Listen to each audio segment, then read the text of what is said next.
but I don't know if it's like a motivation thing. You know, maybe they just don't have the right kind of leadership.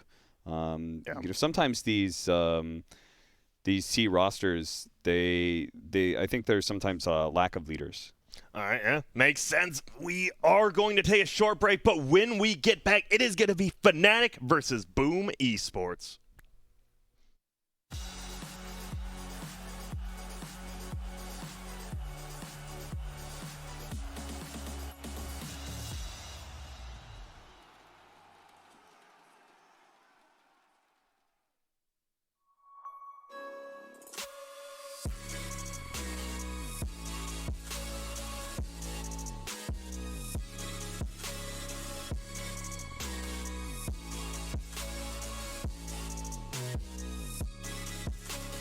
You love it, you wear it. What's your style?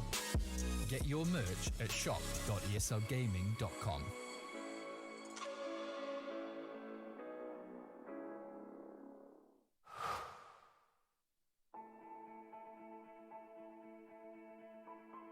Dota's the kind of game where you kind of know you're going to win before it's even over.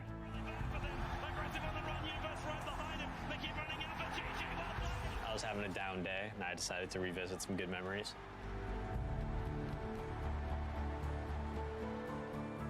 My name is Peter PPD Dagger, and these are my moments of brilliance.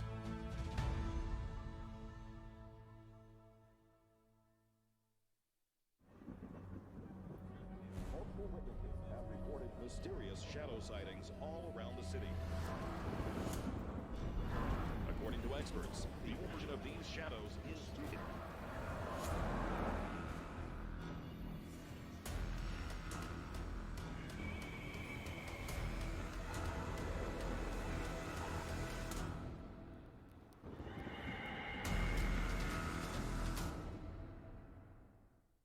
You leave it to me. I'll get your taxes in an okay place. What? Well, just as soon as my audit is over. This gets my undivided attention. Take a lot of trips to the islands, Phil. Pretty great, right? Oh, Phil's legally dead. Fell off a boat. Going by Dennis now. Solari. Long story. Then we got, oh, no, you're not gonna want to see this. I don't think this is gonna work. Just okay is not okay. AT&T has America's best network, now with our best plans at our best prices, starting at $35 a line for 4 lines, new from AT&T. Everybody loves an underdog. Who needs to be liked? Mountain Dew Amp Game Fuel. Victory in a can.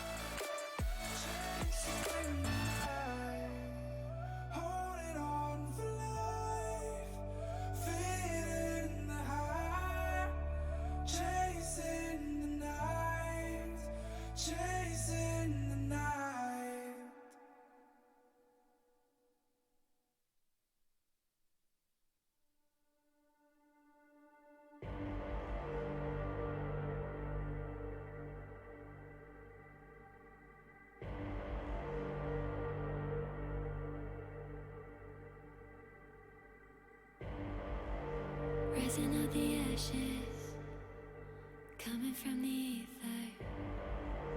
All I hear is static. Breathe a little deeper. Fallen, broken, a million light years away from home.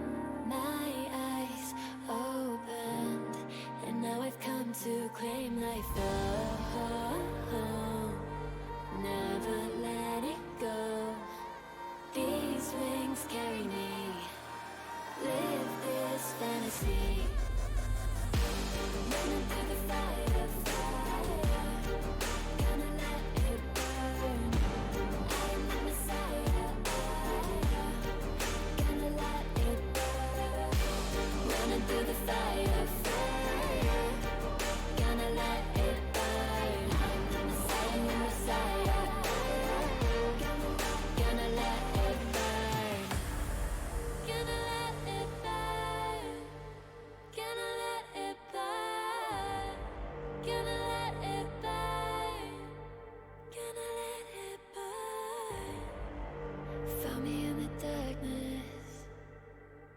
see me shining, calling me a goddess, thunder and the lightning.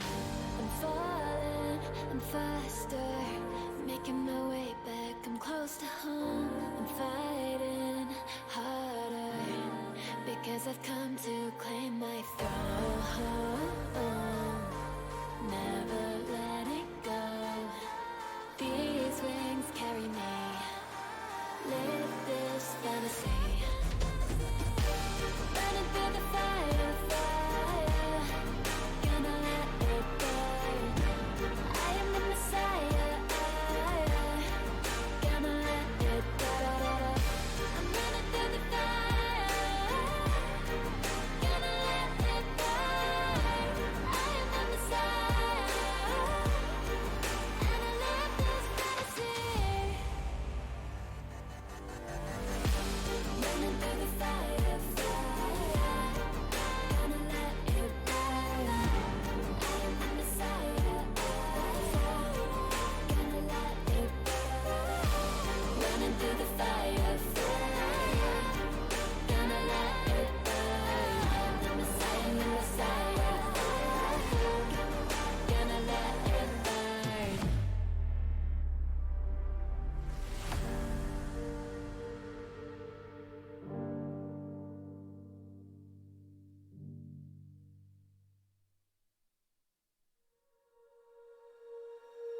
When you feel it's hopeless, when you think that you're lost, oh, I will take your hand and we'll rise up from the dust. Oh, here we go, go, go, let us heal and grow. You won't be alone, we're unstoppable. Don't be afraid to show what we're going for. This is what we know. Here we come back to life, we're still breathing, standing up, everybody's gonna see it. Oh, all you need to know is that we're holding on. Even if we fall, we will rise up and we follow the path that we believe in. No, we're not gonna stop until we reach it. Oh, all you need to know is that we're holding on. We rise up from the dust and claim our throne.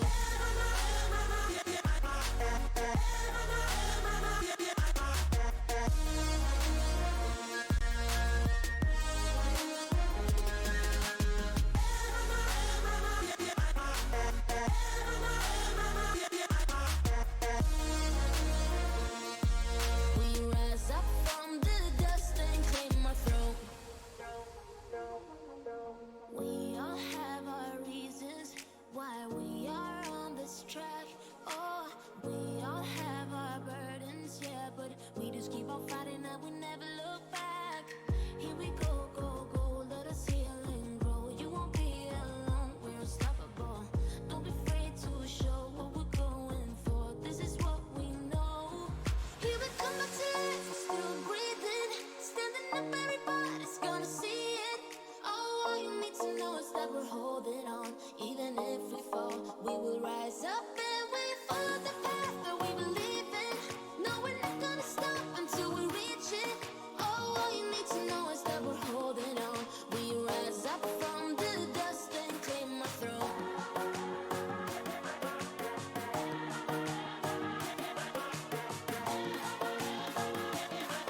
We rise up from the dust and claim our throne.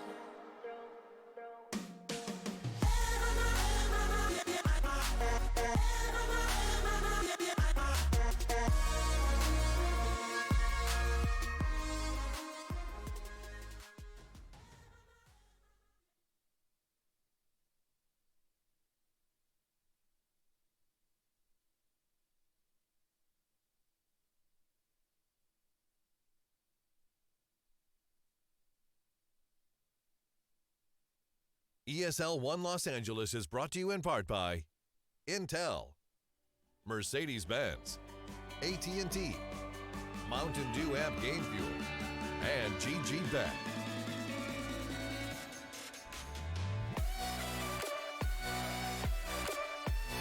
And welcome back, everyone. We're here, and we're getting ready to start some sweet, sweet Dota.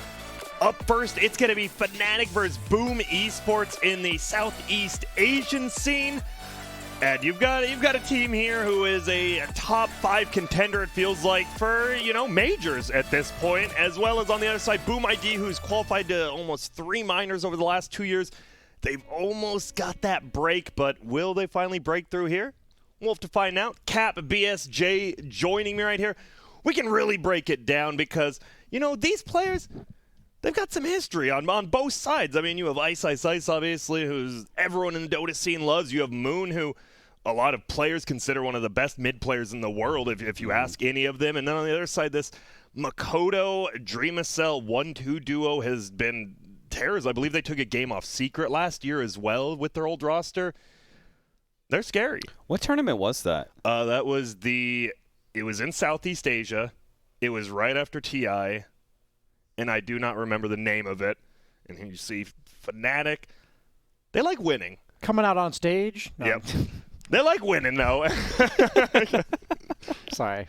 Oh, you're good. And I'm trying to remember the event, but yeah, I remember they took a game, and they are a cheese team. That is the thing. Boom ID, they won't always be cheesy, but a lot like Liquid, they've got those brood mothers, and they're not afraid to even first phase them. I believe last month they first phased a brood mother, so you always got to be careful for that.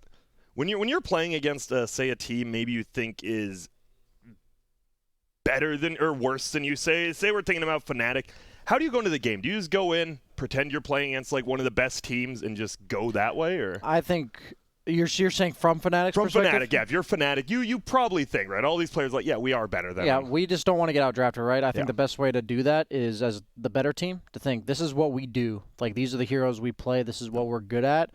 Here's some cheese picks that beat what we're good with. And let's make sure those don't get taken. If you're concerned about them. I mean, you kind of like draw, you look at you do the research on the team you're playing. Do they play these heroes? We like to play a turtle like we like to play more passive, so we want them to be slower paced. Right now in the meta, this hero's really good at that. Maybe we'll ban that out, kind of thing. Just focus on what you're doing and what beats it, and then don't, like, instead of worrying about the opponent team. I would say that it's always valuable to, especially in these, like, the tier that's below you, they usually have a lot more limited picks. Yeah. And just target some of the, like, especially since you have 4 bans to start now. You've got a few to spare, right?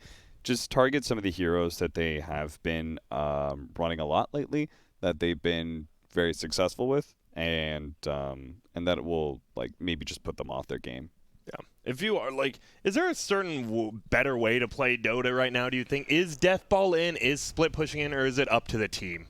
Because it feels like we've seen a lot of different strategies. And sometimes Dota does just boil down to, well, TI4, you have to play this way or you lose. It doesn't feel like that in this patch, does it yet? I think on teams like Boom Esports, Cap said, you're going to have a smaller hero pool. I think your playstyle is going to be largely determined by what heroes your players play in that meta. So say your carry plays 10 heroes and 3 of them right now are really good and they're Lycan type heroes, you're probably going to play faster, right? Yeah. But if you're playing more Spectre type heroes, maybe you'll play for the later game. Even though we have seen Spectre fail pretty miserably in the mid to late game so far. That is true. We have. I think the Boom ID, what they've been playing lately has been a mixture of, like, that kind of run-at-you, hero-killing aggression, and they're still willing to pick some late-game heroes, but the staple for them is usually coming from their supports. A lot of playmaking for positions. I see a lot of Nyx Assassin in those draft lists. So Nyx Assassin, I think, is a pretty valuable hero right now anyway, so I would probably target that. Make sure you don't get you pick up any heroes that are, like, really susceptible to Clockwork would be another one. Yeah. I think Clock you can easily give away.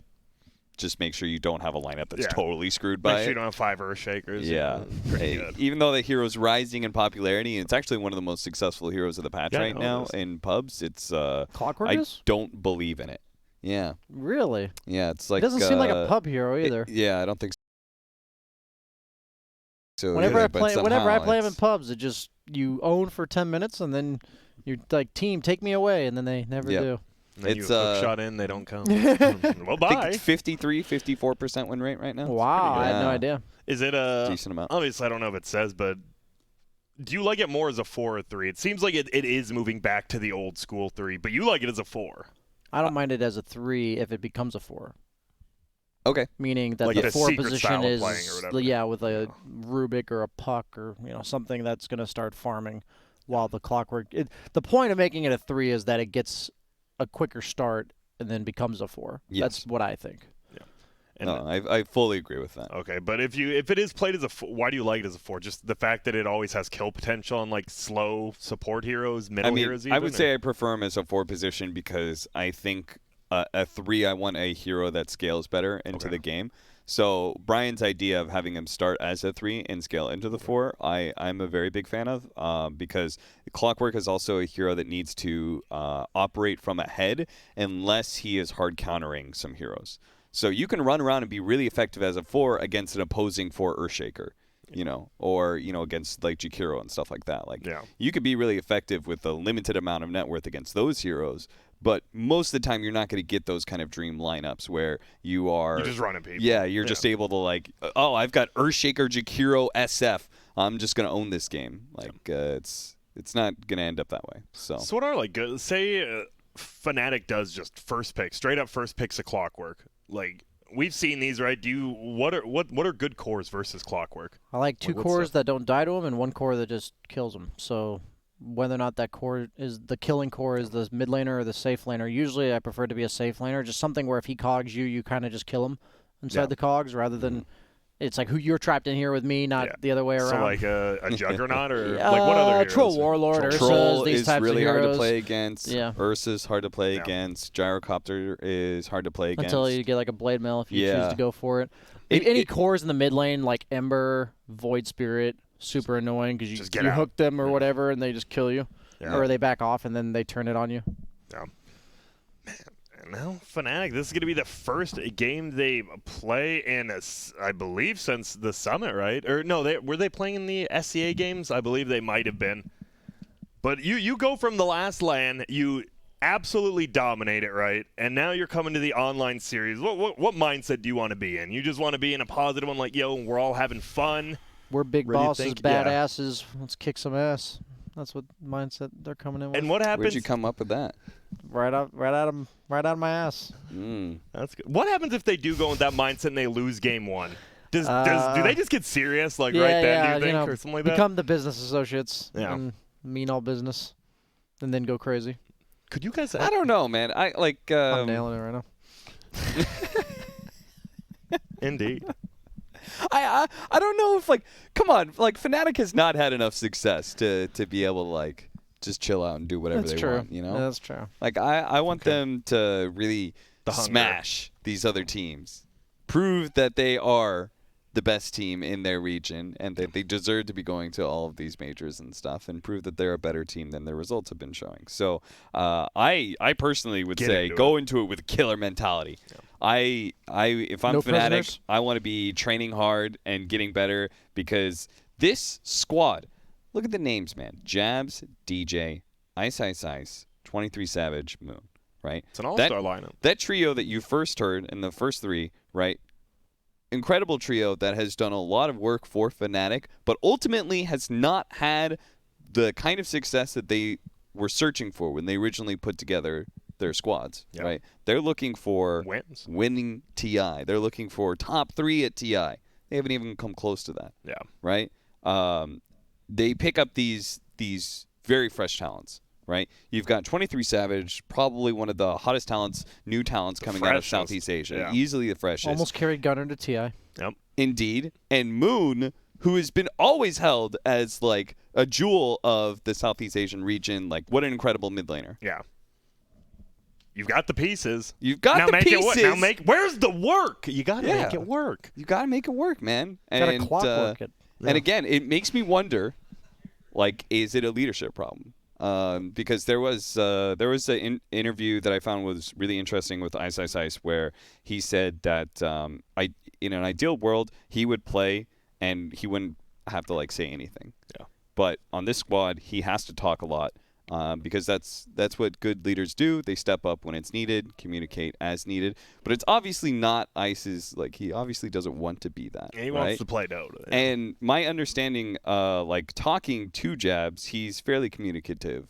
But he also doesn't have, that presence that you get when you talk to, leaders Like Yeah. captains, there's certain something about them that it really has an authority. Like Insania, right? Even when he was on the summit. Yeah, and, like he could be. He's a leader. He can be incredibly he's clowning on himself the entire time, but it still comes with a certain kind of authority, right? There's still something there, and so I just really want to see this Fnatic come together and truly click and do it. Yeah, Dota's a tough game when it comes to figuring out communication. Yeah. I think the toughest. What has your experience been? I think my overall experience of even just pubs as well is that it's the most important thing is that everyone's on the same page about what's happening next. Okay. So it's like if everyone's aware that we want to be looking to fight and your carry gets gone on, you're getting 4 TPs. You know, or like 4 heroes are going to be there within 10 seconds. But if you're not on the same page about if you're going to fight, if you're trying to take an objective, what you're trying to do, what your timings are, then the minute something happens in the game, it's then the team like trying to communicate, trying to figure out what's to do, you know, and that just never works. So you're kind of like scrambling. So what I've noticed on some teams that I've like even just seen at LANs when you're watching them, you know, it's stuff like Summit where you get to be very close to them. Sometimes they say very little, and you can just tell they all know what's going on. Sometimes it'll be something as simple as play for Roche, wait BKB. You know, it's really simple communication. And if you don't have somebody like that on your team, I think it ends up taking a lot more it becomes inefficient communication where it takes 20 words to say what more experienced communicators could say in 5. Yeah. And that's the big part of the issue that I think is what makes the good captains so good, is that there really isn't much said in these like best teams in the world other than what absolutely needs to be coordinated. You know, like they're already on the same page, but then when it comes to pushing abilities in the right order or whatever, they'll talk about it. I'm not sure if this, if you want to talk about synergy from Fnatic anyway, I do think there is a very cool and interesting synergy between DJ and Ice Ice Ice in that they do have the relationship that you were talking specifically for Clockwork, which was a 3 that turns into a 4 and a 4 that turns into a 3. They have that meld.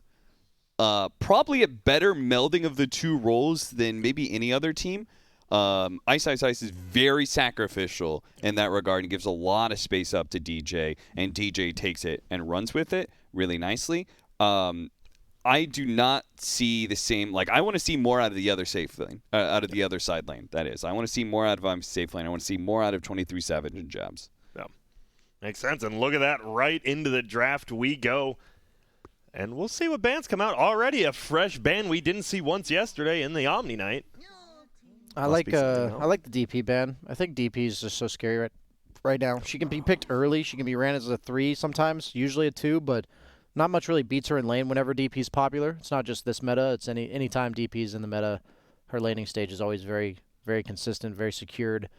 And we already talked about the kind of death ball nature of the meta right now, and at least the threat of it. And I think DP is the 20% movement speed to her ult was really nice for her. I think that's what they did, right?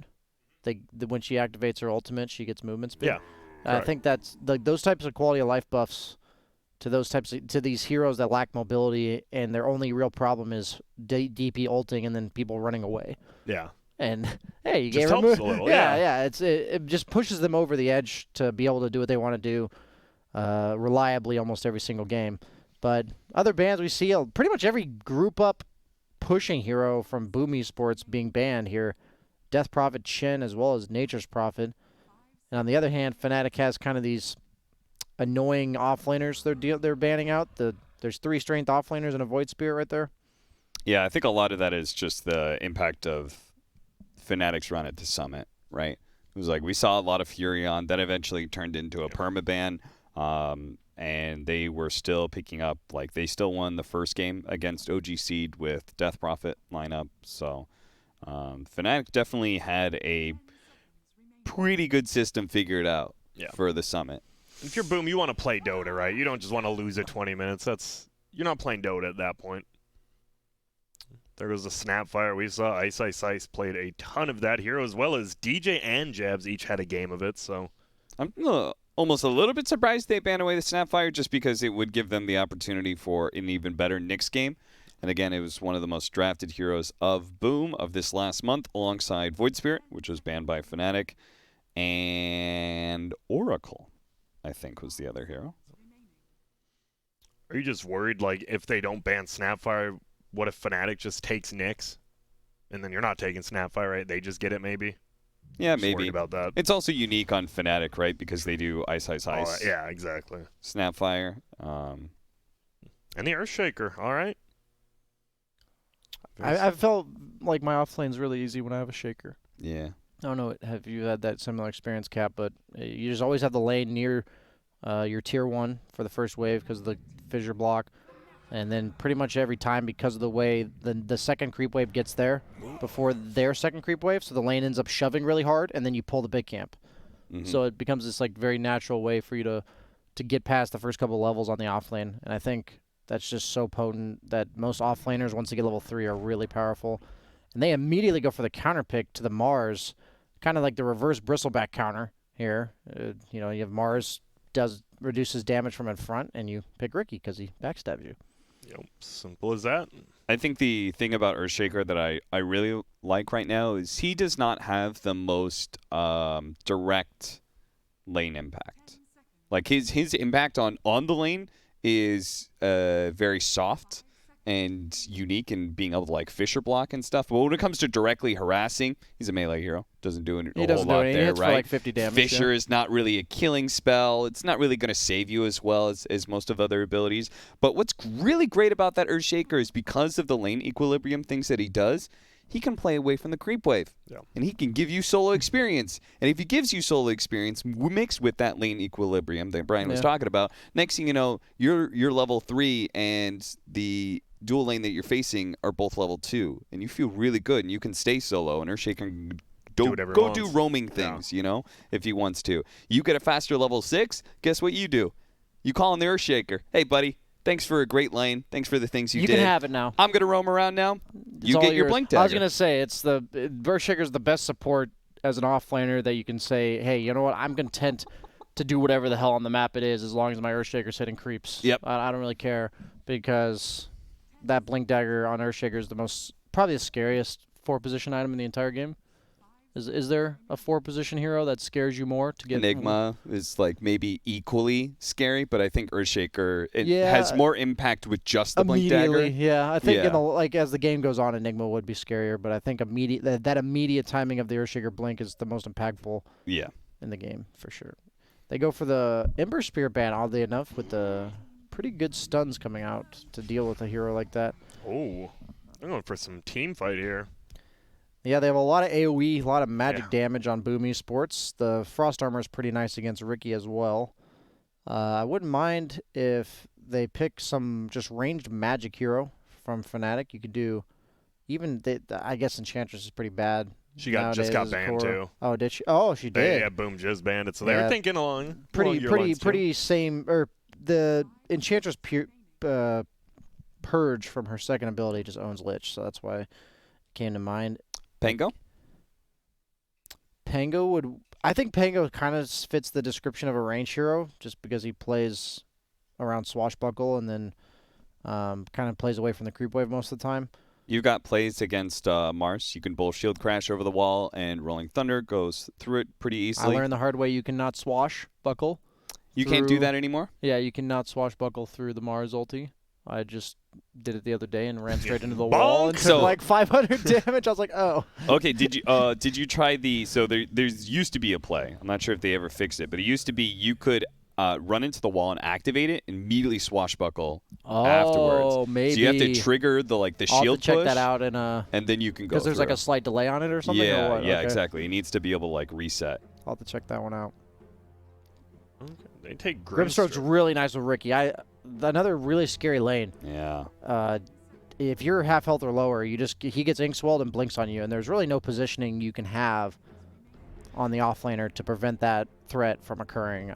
I had the displeasure of playing against him once, and it was very miserable. What do you think about Doom? Because I was thinking this morning, Grimstroke's coming back, right? What about those Grimstroke duos that we haven't seen yet? We have yet to see Grimstroke Lich or Grimstroke Doom. I'm a firm believer that this hero's about his Inkswell now, not his ultimate. That's fair. I think his ultimate, if there's synergy there, it's nice, but you don't play for you don't buy pick or buy items for it. It just happens, kind of. Okay. And we saw one Doom yesterday, right? I think Bulba played it. Yeah, he played against Darkseer specifically. Yeah. That was the one game they won, yeah. I think they're almost certainly going to pick Necrophos here for Why Fnatic. is that? It's just really good in lane versus Void. You want some hero that makes use of solo XP and then leaves to do more impactful things on the map while his Earthshaker takes the lane. Not a ton of magic damage burst that you're really afraid of.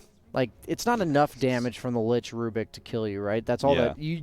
Necrophos is more scared of sustained magic damage, like the Skywrath mages, the Hood will basically cover the Rubik Lich damage. Yeah, and exactly. You're like, okay, that's good enough. And then Void represents no threat on you. I just think as Riki, you want somebody that shows in lane and shoves the lane for you, and you want a dangler. You know, same for Earthshaker. They want to have a hero in front that the opponent has to commit onto.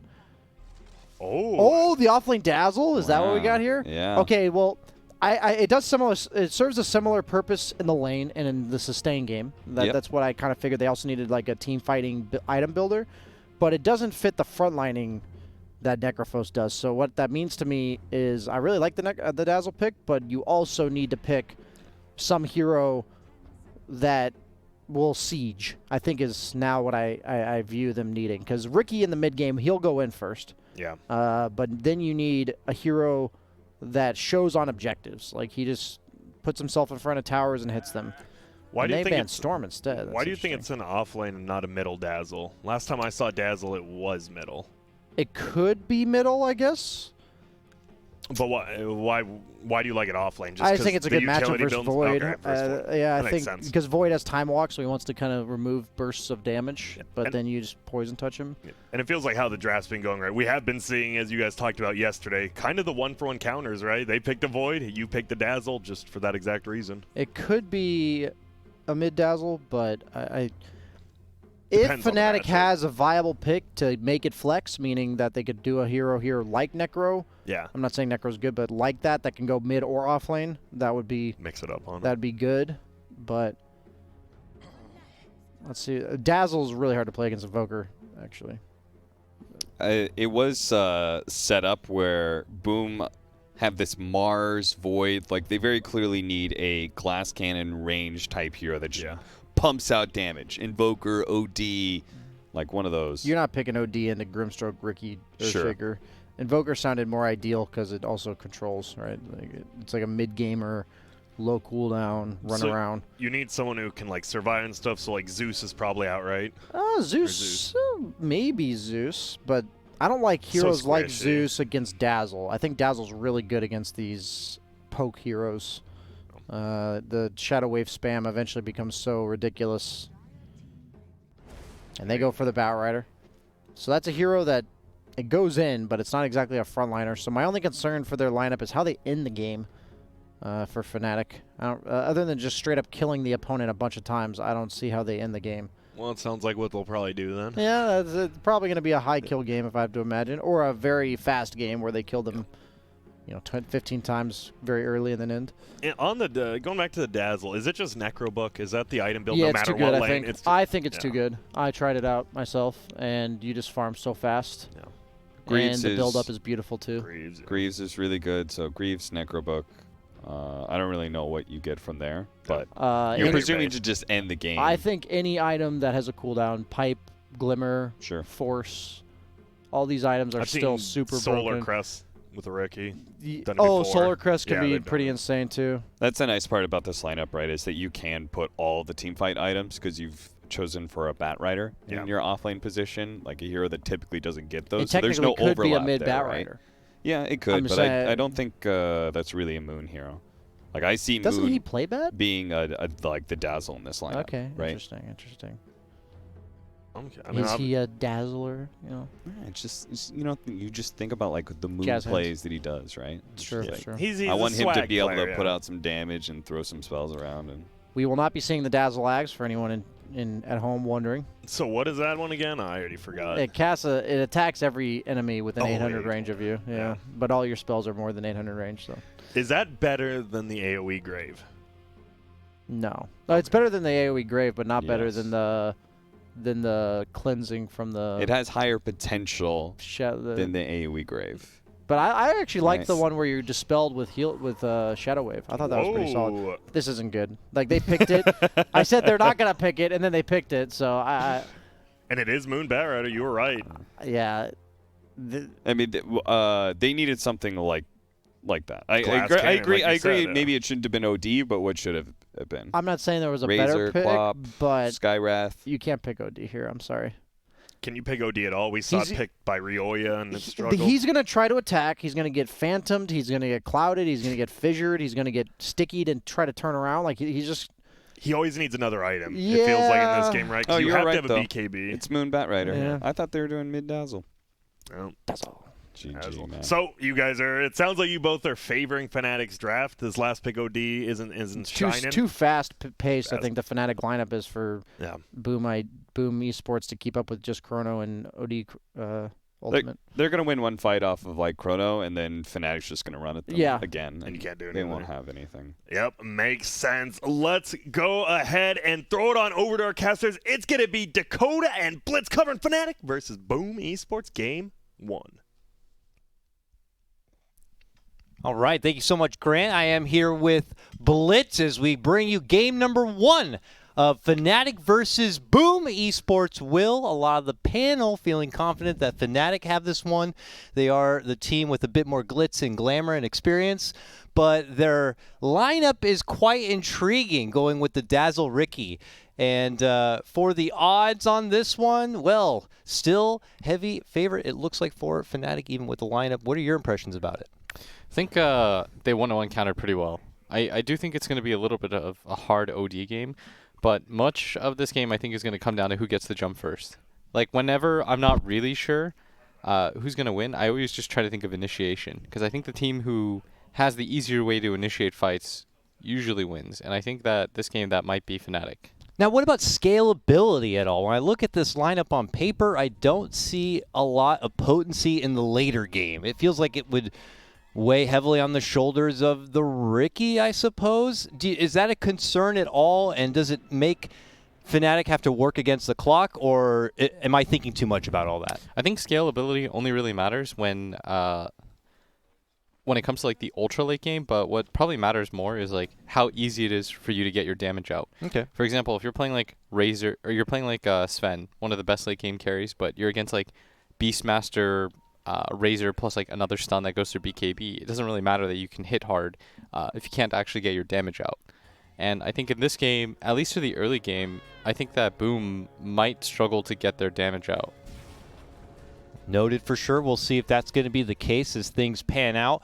A little bit of a note right there. We saw 23 Savage trying to creep into the lower half of the map, but did not go uphill, which kind of gave Boom Esports the idea that there is a ward on that high ground. They know it's there. They'll be taking care of it soon enough, and then kind of have that freedom to roam from the bottom to the mid lane undetected. I will add one addendum. I think if this OD gets BKB at a reasonable time, I think it's going to be really hard for Fnatic to win.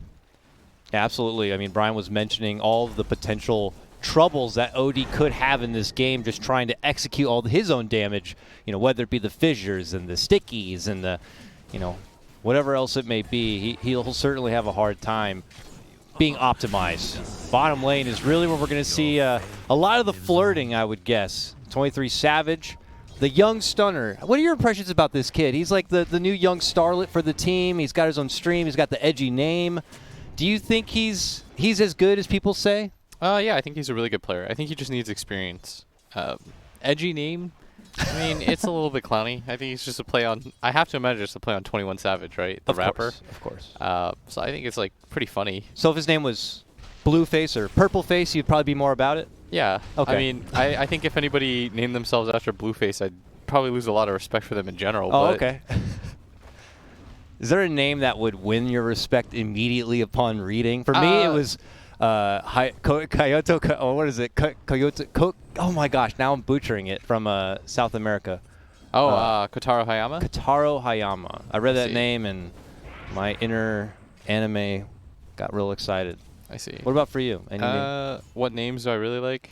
I like the people that played for like Magneto Gaming. What was it called? Heck yeah. Gosh. Immortal Magneto Gaming, and then they're whoever played on that team automatically is like top tier for me. That's in terms of like org names. I think that might be the best one. Absolutely. Immortal Magneto. Because that's an Gaming. official name. It's not like High Council of Wizards and Priests, Yeah. which is made up by the players. Somebody thought like this would be a good idea for a name, and the one true Magneto, an immortal Magneto at that. But 23 Savage is gonna just get clicked on right now. But I think laning phase should go really well for FNATIC, and they kind of have to like leverage their lead pretty quickly. Ooh, heavy damage on the FBZ, and it's enough to get it done. Ice, ice, ice on that off lane. Dazzle hits it home with that poison touch. 2 points in it now. And, the Dazzle has shifted quite a bit from his olden days of being that profile prolific 5, and now he's got this new core business about him, and so far working out pretty well in the off lane. Yeah, there's something I want to point out about FNATIC as a team, by the way. And they're pretty unique in this regard. And I'd consider them like a top 8 team. And they're really unique in the top 8 for the fact that their offlaner rarely plays like the initiator or anything like that. Like Ice Ice Ice, he plays these like Necrophoses and these Dazzles and these Pangos.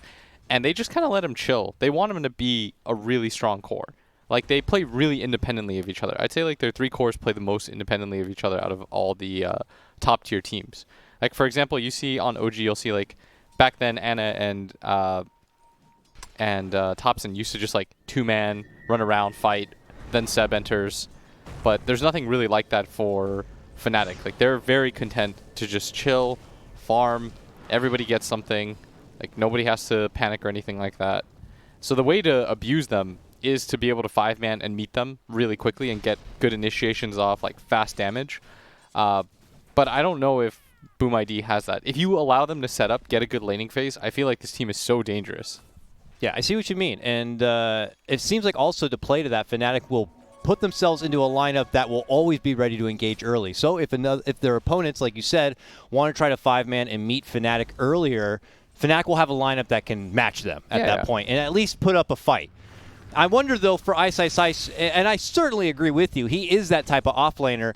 Can that go against him if the meta doesn't see fit to it? You know what I mean? Whereas in other metas, maybe your players like Seb and Universe, let's say, like those big playmakers, those jump-in initiators. And when those kind of heroes really stride in the meta, can Ice Ice Ice still hang? I think so. He can play those tides and those kind of heroes. But can he play it on the level of some of those other players? Yeah, I mean, that's always, for me anyways, that's always been one of his weaknesses is he's an excellent player, don't get me wrong, but this guy does like to play independently. It's almost like they divide the map into like 3 sections. Whenever you have a team with Ice Ice Ice, every offlaner has like a bit of a unique style. When he gets to play like these Timbers and stuff like that, that's when he's really good.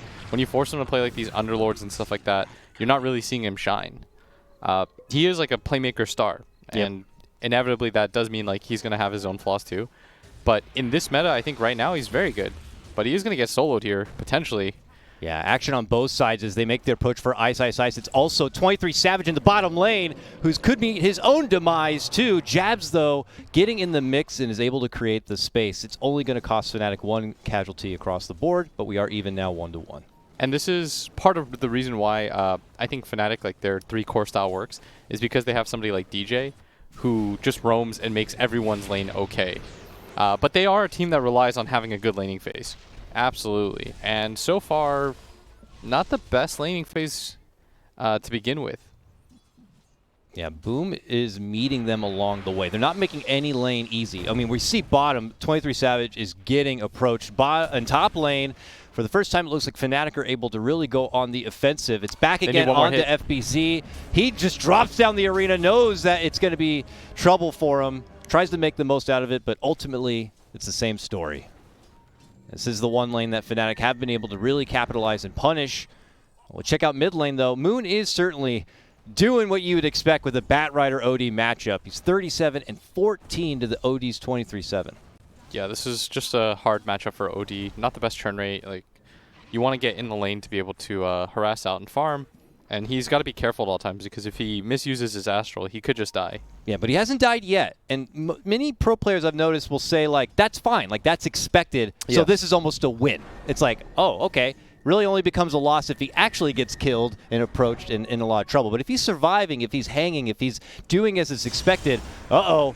See, as I say that, though, he does get hog-tied up and dragged on back. A fissure will separate him from his friends, and he will go down. Lich, as a witness, he has to go too. He saw the whole thing transpire, and we can't let him go to trial. So let's see if we can get a hold of him. He's got 3 sticky stacks. He's trying his best to get into the witness protection program, but he is gone and out. 4-1. FNATIC just unload on this mid lane. And this is going to be the lane that they need to go really well. Like you said, Batrider... this is kind of expected, but you do want to get kills. Absolutely. At the end of the day. You do want to get kills, and picking up those is going to be quite nice for him. I'd imagine that he starts making his rotations up towards top, if I had to guess where he goes next. And that's exactly where he's headed. Because trouble's already afoot here. Another fissure dropped the block out. Hyde caught on one end. FBC says, I'll defend my man. Drops the arena and takes the fight to DJ. He's taken out. Now, they chase on for FPZ, looking to get revenge for their friend. Poison touch, heals. Ice turns and walks away. He knows the job's done. Moon's there to clean it up and get that Batrider that much closer to maybe picking up that first big-ticket item. And it looks like the Boots of Travel is going to be that item. Yeah, still an effective item on Batrider just because he benefits from the move speed. All these heroes that like benefited from the move speed, they don't really care too much about the Boots of Travel change. What I'd like to see from FNATIC next is as soon as you take this top tower, I think 23 Savage actually rotates towards top. But I think you want to take the tower first, otherwise Ice doesn't really have a game quite yet. So I'd like them to take this tower, and they're going to dive under for this too, and FBC's coming in. Yep. Oh, catches. This is pretty nice. I think Rubik is 100% dead. He's just burning away. He can't do anything about it. And the rest of FNATIC just pull back. But you're certainly right. They have their full focus, it looks like, on this top lane. They're not leaving until they get that tower. Yeah, so I think they grab the tower. If anything, 23 Savage coming like right now wouldn't be the worst thing in the world either. Yeah. I think if he makes the rotation down, Ice goes down towards bottom, then the Batrider can also just stay up here too and protect him by cutting waves. But 23 Savage needs a lane to farm too. Yeah, and they would end up possibly leaving the Faceless Void to do that lane all himself. But as I say that, he's already actually in the action, in the thick of it. 23 Savage will still hang on the south lane and just take the farm there. But Faceless Void will get his hands dirty, and it will allow Boom Esports to get a little bit of advantage at the top, and they hold the tower for now. I think that was kind of a weird rotation from the Void, because I don't know if he wants to necessarily be up top anymore. And I think that's why 23 Savage feels fine staying bottom, just because the Void made the first move down. Yeah. But the focus now should be towards the mid tower for FNATIC, and the focus for Boom ID. When you lose that safe lane tower first, Dakota, it automatically means you have to play in like defensive mode, which means going for like smoke ganks and stuff not really going to work too well. Like if anything, you just send all your supports near that mid area. Lots of action potentially breaking out here as it's close to that 10-minute mark, and outposts are for the taking here. Lasso pullback, and the Faceless Void is forced to chrono defensively to make it out. In the meantime, it's Makoto getting the takedown of 23 Savage down below. Yeah, and that's exactly why I wanted to see 23 Savage head towards top. There's nothing for him in this area. Like even getting the Lich kill doesn't really do too much for him. But if he's top, maybe they get the kill on the Faceless Void when Moon gets the jump. And we'll see if he ultimately heads that way on his return now. Rest of the team. Yeah, now he makes the move. Yep. And I think this move was like a minute or two too late. And I think he realized that, and he's like, okay. So now what ends up happening is I think Ice probably shoves in one more wave, and then I think he pops his Necrobooks and goes mid. Would be the play. I guess because he has a catapult here, he's going to go for this, but they could just TP in and try to fight this. Oh, he thought about killing it. Very touch and go here as Ice dances with the Void behind the tower, forces him to use the walk and step out. The rest of FNATIC kind of converging to this lane with the exception of the Batrider who is down here. They have to go mid, I would imagine. They're going to come in now. Just as the Batrider gets pulled into trouble, the Fissure's there from the outside, but reinforcements come a little too late if they were hoping to bail out the Bat. Do they still want to fight this? 23 Savage jumps in, and then they immediately pull off. Now the arena going to be dropped on the jabs to separate him from the rest of the pack.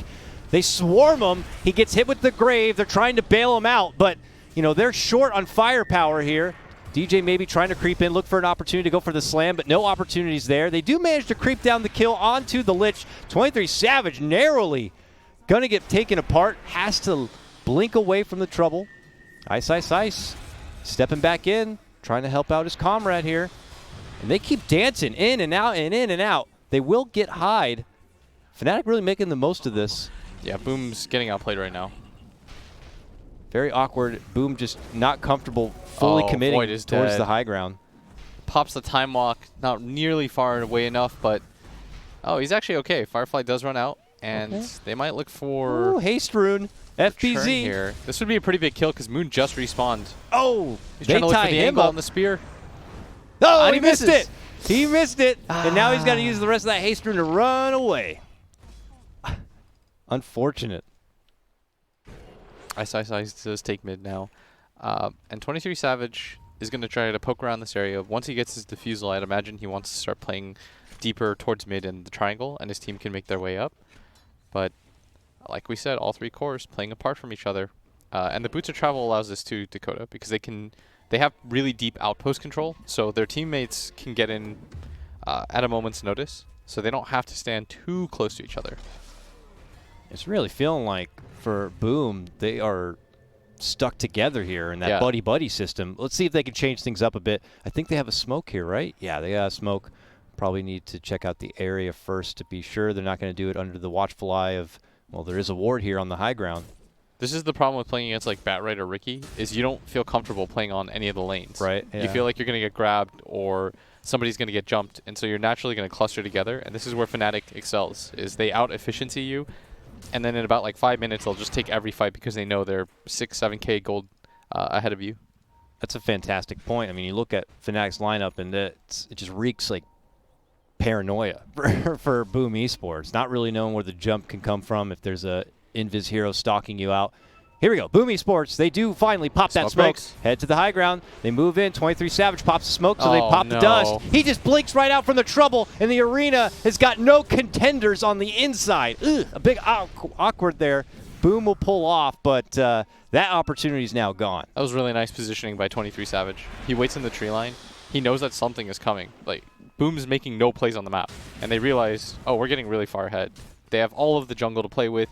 They've pushed out all 3 lanes at all times. Like, something's got to give at some point. Ugh, the Lich going to give his own life. DJ finds an opportunity to just blast him down with the big log. And we're not done yet. 23 Savage even chasing, corralling out the rest of Boom out from their own jungle. They have to go inside their own base for safety, and we're not even at 15 minutes yet. FNATIC just seem to be one step ahead. They're reading the gameplay of Boom nicely. They're reading the map, certainly, because they have a wealth of vision for them. And so much anti-vision. Like, look at all the sentries just dribbled across the map. Yeah, this is really important for Ricky, too. A lot of people forget, like, when you have Invis heroes on your teams, especially when they're one of your top 3 cores, you want to make sure that they're having a good game by placing sentries yourself. It's 23 Savage. He should be okay. The rest of his team is coming in right now. That'd be such they need a blink target for him. Morale defeat if they can't get 23 Savage here when he's already so low. He's able to jump the jabs, but boom! The hammer comes down from Makoto and gets the job done. They turn back and take the follow-up takedown of Ice. Could be huge for Boom here if they could take more, but it just ends up being a 2 for 2. Now make it a 3 for 2 with Kez being able to pop the double kill onto jabs. FNATIC will fully withdraw. That was nice by Boom. And it all starts with 23 Savage getting really aggressive. So and we're going to take a look at the replay here and just kind of see how that all started. You see up at top, they get the jump on him. And the issue with getting caught this far is it forces your entire backline to become your front line. Like, everyone moves forward. They all know how this fight's going to look. And a very nice ulti from Makoto. A classic case of the flashy point guard trying to dribble the ball between his legs a bit. It bounces off his kneecap, and the whole team is diving for the ball, trying to figure out what the hell's happening. All you got to do is simple pick and roll, you know? Simple pick and roll, but this kid over here has got to do some crazy double dribble, questionable travel plays. But, you know, it is what it is. You know, FNATIC will learn from that. He'll learn from that, and they fight back now. Yeah, and they died on the other side of the map, meaning Boom doesn't actually get anything for getting those kills. Yep. They haven't gotten anything, period, Will. Not a tower to their name. Yeah. And now Fnatic know they don't have the Chronosphere, they don't have those big ults, so they can just take the fight right back to them. They swarm around Mars and take the big bouncer out first and foremost, just to send a message. And this is the benefit of playing aggressively, is that even if you lose fights, and I want all pub players especially to take note of this, when you take fights on the other side of the map, in the enemy's jungle and not your own jungle, this is what happens. Like, this is how you default create space on the map. This is how you make the game easier for everybody to play, because right now Fnatic have all the tier 1 towers, one tier 2 tower, and it's in large part because they're playing aggressively on the other side. That death for me by 23 Savage, like, it sucks, but it doesn't actually change anything. No. You're not grabbing a tower out of it. The gold lead doesn't really swing down in any way. Like, I think they were up like 7, now they're up 6. They're about to get an Aegis for this too. Like, those kinds of deaths I never mind when you're being aggressive. If anything, just gives a false sense of security to where Boom Esports really stands in this game. They're going to get a real hit of that once they see the message on the screen now that Roche has been finished. Just as they make their approach, this could turn into a wonderful setup for Fnatic. But look at this, Mars stepping in, tries to isolate 23 Savage, huge javelin into the wall, and they pop the Aegis at the start of the fight. This is nice. Oh, big dunk from DJ, evaporates Lich, melts him down, and Boom got to back off. They didn't like that. Yeah, they've got a full retreat right now. Moon moves in. He's got that haste rune. He's dragging OD all the way back to his friends, but the jump in comes out from the Chrono. It's back off cooldown. Where's the damage, though? And he's starting to dish out some hits on the DJ, but like you mentioned, they don't quite have the damage to wipe the floor of Fnatic. And now with that, they got to bail. They have nothing else to offer here. That wasn't terrible for Boom at all. They did get the Aegis out of the way immediately. They kill the Earthshaker. They lose 2, which sucks, of course. But, I mean, they were already pretty far behind. So getting any sort of trade, not allowing Fnatic to just use the Aegis to push, I think is okay considering the circumstances. Again, though, it would be that much better if it's fights that can turn into objectives or turn into just at least +1s to help out your economy a bit, because, you know, it feels like at the end of the day, Fnatic are still trading evenly on the fight enough to still feel confident to push across the map and get things done.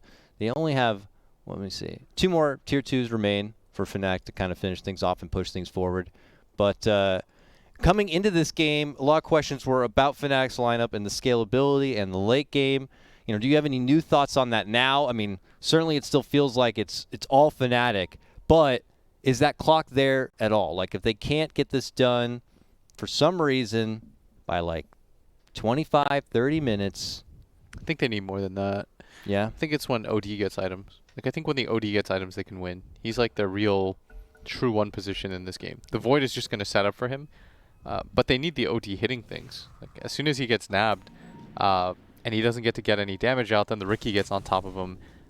What is he going to do? He really needs a BKB for them to be able to win the team fight. They do have that queued up next, but he's got to somehow farm that. And really, where out there can you even farm right now? Yeah. Fnatic are still hanging out in their turf. That's taking why away everything. I didn't want to give you like an exact time when you were like, how long? It's like, well, how long will it take them to farm a BKB? They could potentially just win a fight, take 2 towers. It's true. Then they could get it in the next like 4 minutes. And that would be excellent. But they could also just lose the next 4 fights, and even though it's like 25 minutes, he'd have like an Ogre Axe. Does feel pretty dependent on Fnatic to play a much more passive game now moving forward. And, yeah, not trying to take any more risks or try to take the match to Boom, but I just don't foresee that at all happening. Fnatic still taking it to Boom as we see them pluck away all the fresh wards they just planted on the south part of this map. And now I imagine they're going to head north immediately. Yeah, Necrobook 3, especially on an offlaner, and you just get a free gem, essentially. Yep. And they see each other. Who's going to make that first move? It's a jump in from FBZ. Gets a nice arena to try to separate DJ Fnatic. dodges. They make the move in for Bat. DJ is swinging around, dancing with the Mars as best he can. Moon makes it to the low ground, and now the Mars is isolated from the rest of the pack. Him and Rubik going to be the first set to fall. They still have battle Boom, team. have to run back inside. I mean, still have no chrono for 20 seconds. You know, Fnatic could easily take this tier 2. Thought DJ was going to die, as now the odds reflect probably what the game really looks like. For sure. 1-7 right now. That's I don't know if I would take those odds. Maybe if it was like 1 to like 12, I might. But as it stands right now, yeah, not catch me on that on the Boom ID. Not even in Vegas, and 4 drinks deep. It would be too hard. You're mid lane though, FNATIC, not pulling off the pedal. Lich can't even feel comfortable trying to make it to the high ground to drop a safety ward or any sort of safety net defensively. Rubik tiptoes outside and immediately pays the price. You got to have a friend if you want to walk out there, buddy. It's too dangerous. He is not utilizing the buddy system right now. Certainly not. No holding hands at the present. It's like, you know, in kindergarten where all the kids have the rope attached to themselves and they just drag one kid and they all come along. They need that. They need that rope. But without that safety net, they're just cowering inside and have to just hand over the little bits of lane farm available to the Void and to the OD. But even as you see the Mars try to creep out the front door to be like, is it safe, guys? No, they'll tie you up by the neck and throw you outside. Moon is vicious. That is, I mean, this game right now, when you can't even leave your base, he was like a foot outside his base. He just gets jumped on and boom, just has to watch it happen. Nobody else wants to get caught. Yeah, you're getting caught from a bat, get caught out from a Ricky. And now you have stuff like the blinking DJ Earthshaker and company to go along with it. This nowhere feels safe. You know, Boomer splitting themselves around a bit right now, but you know, it's FNATIC who just have full control. And they're just going to, you know, as we say, tighten their grip. Here we go. 2-on-1 opportunity for Boom at the top lane. It's worth it. All right, get it. Got to get that morale somehow. Boom. 100% worth. Oh no, Hyde has found a little book friend. Ah, it's life. You know, certainly they feel all worth as they finally get that kill. If they could get a kill on DJ here, this would be so big. Oh, but Makoto's also in trouble. He gets just handled from DJ and 23 Savage within the arena. They do end up losing the bat, but okay, decent Chain Frost is going to be shrugged off by Ice and Savage. They end up, you know, losing FBZ. No surprise there. The only survivor now is the Void. Dream picked up some money though. He did, but he could lose it if they want to jump for it. Oh, no way. He's actually going to go for this. Yeah, you're going to use a chrono on my boy, huh? Well, I'll use my Echo for you. And that's going to be an ultra kill for 23 Savage. And the tip. I like that. Blind blink and jump just commits the Echo for it. They want to kill all 5 heroes. The upside, I guess, for Boom Esports is they're so low level that everyone's respawning. That's true. They're already back into the fight if they want to take it they just to got the high ground. But they don't really have any ults. They have nothing. They have Rubik, whatever he can steal. I think he got Blink Strike. Go, Rubik. Jump in there and show them. He did need a blink. He did need a blink. He hits him with a fade ball on the way out. Like, stop that. And, well, it looks like FNATIC will have a little bit of mercy. Just take the tier 3 and backpedal once again. The economy is all theirs. If they want to play it slow up until the here we have a replay of that iconic chrono to the top lane that got that Batrider kill. But, you know, it's more or less going to be the same. I don't know what kind of risks Boom can take here moving forward that can tip the scales. But we are now pushing up to a 20K net worth advantage after that fight. And here, possibly, FNATIC could be moving in for the death blow. Here comes the Centaur. The smoke is there. They lead it off with the fissure, the bump back of Mars, the Lich Just also let the Lich under live. pressure. Just let him live. No, he saw the whole thing, Will. He's got to go. We can't have witnesses. You remember. They chase forward. FNATIC into the high ground. They're looking to close things out. But, oh, careful here. Batrider in trouble. Gets the hammer. Gets healed up. He's going to be just fine. Gets Makoto, real low, but... Makoto was hoping to have at least a little bit of something. A tiny feather for his cap. But he gets nothing. And they're just not catching any breaks right now. No. FNATIC is not letting up. They are just kicking them. This repeatedly. I mean, this is what their lineup set out to do, and it looks like they got to do it in full force, unhinged, with really no problems along the way.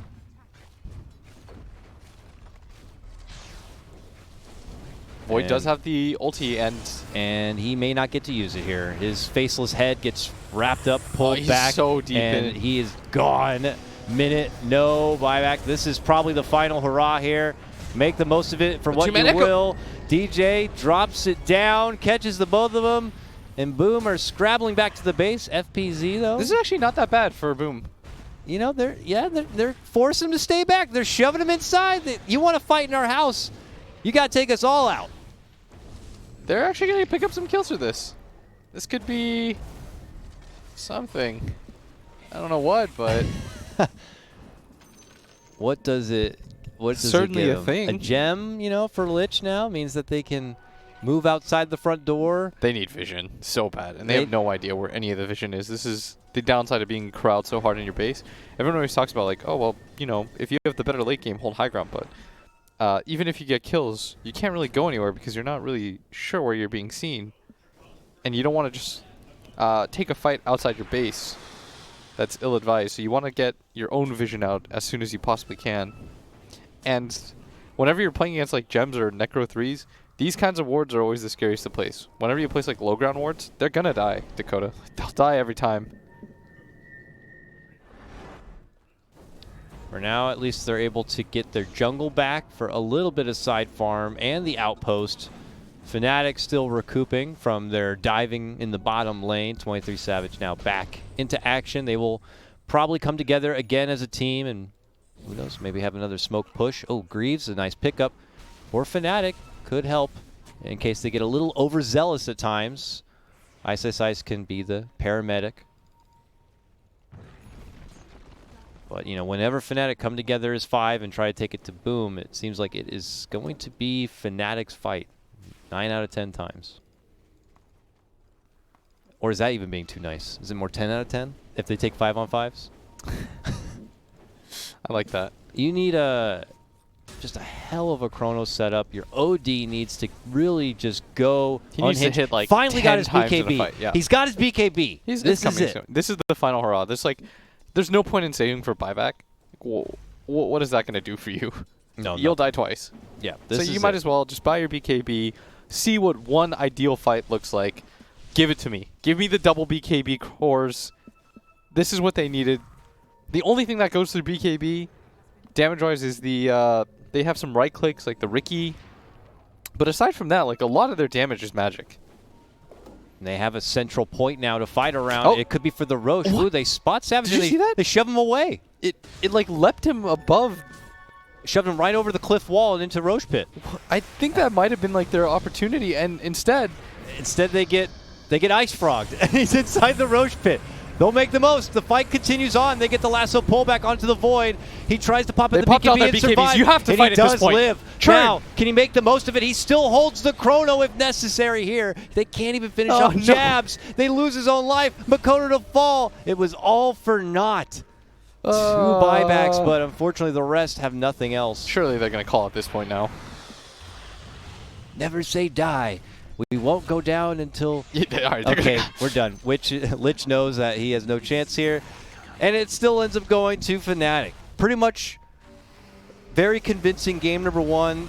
You know, you look at the drafts on paper, and, you know, I got to say for FNATIC's lineup, it definitely looks questionable when you look at it, but, you know, we're in a new meta and a new time. This Dazzle core is wonderful.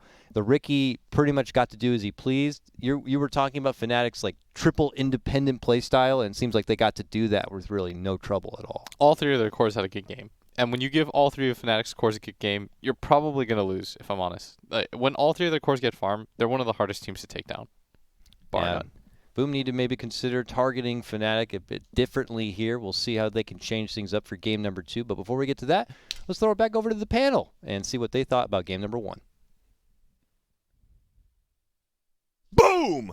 Unfortunately, didn't win that game number 1 against FNATIC. But FNATIC, they looked crispy right there. They looked good, as Blitz said. 3 cores are farming. You're deathballing. We expected to see that in day 1, didn't we? I expect to see that strategy. I can't. I'm just like sitting here, you know, Kyle sends a nice relaxing, you know, send off, and boom! Did not win the first game.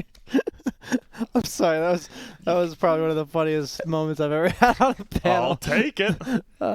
Good job, Brian. What was your question, Grant? You broke Brian. I forgot already. No, it's game 1. We could have 8 more games, and Brian's already been broken for the day. No, but you just look at these stats. I mean, I think the biggest one is that 3rd stat, the hero damage, almost double the hero damage done. And you look at the they were all about they were just team fight, right? So you expect some more hero damage. You know, you want to get and win the team fights, but you're just getting bullied in what, 1, 2, 3 lanes? Yeah, you needed some reliable way to get on the Dazzle. If you've ever played against Dazzle, you realize that he just saves everybody and does damage while doing it. He's like removing your armor. So as long as the fight lasts longer than 15, 20 seconds with the Dazzle just sitting in back, there's nothing really you can do about it. And when you're that far behind, you just can't ever kill the Dazzle. No matter what heroes you really have. I think he pairs really well with Earthshaker. I didn't really think about it, but he's somewhat like Necro in the sense Necro's a frontliner, but Dazzle's this hero that you need to go on, but you can't because there's this Ricky Earthshaker behind him that if you do initiate on him, you're just going to get screwed. So it feels really awkward for Boom ID to ever execute their draft that game. Specifically to your point about the Shallow Grave saves, that is something Mars and Void hate playing against. Yeah. Right? Because they have this like kill combination. They use this big ultimate to be able to ensure like at least one kill. And unless it's the Dazzle. Yeah, unless it's the Dazzle, then that person's usually not going to go down. They had a couple times where, yeah, maybe they would kill DJ because Ice wasn't close enough and he didn't have like the higher levels of Shallow Grave for that longer cast range and stuff. But in the really important fights, they struggled just to be able to burst anybody down. And eventually they just got like enough sustain and things that their combinations. I mean, they Boom ID also failed to put together clean, concise action between their 3 cores. Like, I didn't really feel like there was a combination ever of like an arena and an OD laying into a hero or a chronosphere, you know, that leads into, you know, 2 different kills. Or like a Lich. Yeah, you didn't really see like the Chrono Lich ulti, right? It was all these big cool. That's the thing, like, they played 2 different games here, right? You had one, they clearly have the better 5-man, but then you have a quicker paced team, and right now it just feels like the quicker paced team, like, because we saw it, they did get a good fight, but your Chrono and OD or ult on cooldown, what do you do at that point? Nothing, right? Yeah. They lost one fight, and then FNATIC just ran at him again, and it was like, oh, Jesus, what do we do? Can't do anything. And then also FBZ, a little bit rough game with Mars. If you hit that arena and you missed the spear, like he missed, they might have had that opening kill and been able to take the fight, but be honest with me. You guys both play offlane now. How hard is it to hit the spear in a high pressure situation? Against good players on heroes that move, it is very hard. I mean, when I say move, I mean like Ricky's and stuff.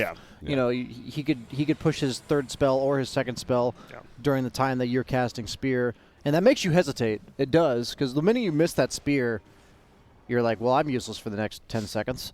So that's rough. You hesitate to throw it out against those heroes, and then you happen to miss it once or twice, and suddenly the hero just feels really underwhelming. I don't think Mars is a first-round pick. I'm surprised teams are willing to first-round. I know other regions were doing it prior to this tournament as well. I think he just relies on his combo hitting, and it has to be somewhat reliable that it's going to hit. Like, it's not player skill-based. If they have Rickies and Bat Riders, it's just really hard to hit these heroes. This is the one right here. This hurt. Oh, that was the one. I will say, if you guys are watching, if you're playing Mars and you arena, you should always activate your 3rd spell because you will miss way less spears because it doesn't make you turn anymore to throw your spear. It pretty nice. It eliminates the turn rate and a little bit of the cast time on your spear throw, so it just hits way more reliably. Like right there when he missed the Earthshaker moving to the right, you just don't miss those spears. But another one would be always lead with Shield Crash and then follow it up with your Spear. Because now that it applies to slow, makes it way easier. It's near guaranteed on a hero that like doesn't have against targets with no mobility. Yeah, against targets with no mobility, the Shield Crash lead off is really important. To add on to Brian's point about playing against heroes like Riki, what really sucks is that you'll miss one Spear. Like one combination against a Riki, he outplays you a little bit, and you'll start losing your confidence. Confidence is really important in this sort of setup. We don't oftentimes talk about it for like Dota games and stuff, but it is really big for execution-heavy heroes like this when you can beat the Riki if you get him in a combo. Once you start hesitating, then he's got more time to be able to get off all of those mobility spells. But if you hit that first one, you start getting into a groove. Next thing you know, you're just constantly going, and with full confidence, blink, Blink Spear, and maybe you're just catching them all the time. Yeah. I don't know about you, but when I play Mars or like Nyx Assassin, I'm either 0 for 10 or 10 for 10. Yep. You know, like I'm feeling myself, or garbage, or I'm looking like some hot dog. I mean, how many times have you seen someone, by the time somebody goes for like the double pump fake on Nyx Assassin Impale, they're done. They're not hitting that Impale. It's not going to land, you know, because they've already just they've lost the confidence in being able to land it. The odds of landing exponentially decrease as you per pump fake. Yeah. Yeah. And man, that was so. Looking back at the draft, you gave FNATIC Earthshaker, right? Maybe DJ's favorite hero. You have 4 opening bans now? Do you consider that as one of them? I don't 100% remember what they banned. They banned a bunch of group up heroes, right? Like these Prophets, Chens, Death Prophets. Yes. I think you have to ban Ice's Nature's Prophet. Agree with that. So I'll stick with that one. You probably still have to ban. They banned Omni, right? They banned Omni Knight. No. Or did FNATIC banned Omni Knight. FNATIC banned all the strength offlaners. Snapfire, yeah. Nature's Prophet, Chen, and Death Prophet. Ooh, I mean, those are. It's tough to remove one. I mean, I am still not 100% on to the 3 Snapfire. I've said this a billion times, but it's unique to FNATIC, so maybe that's why I would ban it the first time around, but maybe I would give it up again. You have Nyx Assassin in your back Earthshaker's pocket. hard to That was play available. against. I've been struggling against it myself. I've been watching pro teams seem to have issues like you just have this first pick Earthshaker, and he always has impact.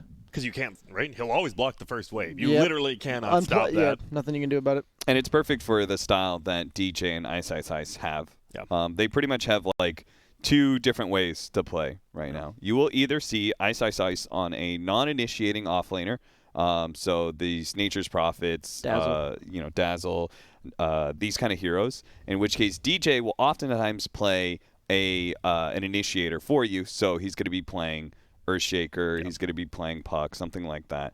Or it's going to be an initiating style offlaner like Clockwork or Pango that can go in, needs less net worth, in which case DJ is able to play more of a scaling forward position that has a much larger impact like Rubik, Enigma, classically for him. It's just tough. It's tough to play against them when you have those 2 different types like that. So yeah. We'll have to see, though. Can Boom Esports bring it back in game number 2, or will FNATIC continue rolling? You'll have to find out right after this break.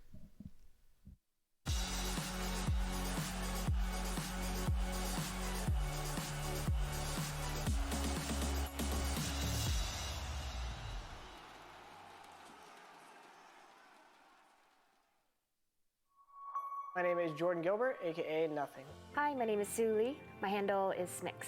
I think it's important for these initiatives to happen. Empathy really, really goes a long way, and it always means so much to us, and I think that's where initiatives like this really help. I encourage everyone in the community, anytime they see bullying, anytime they see someone getting called names, I encourage you to step up and say something. Good luck, have fun. Good luck, have fun.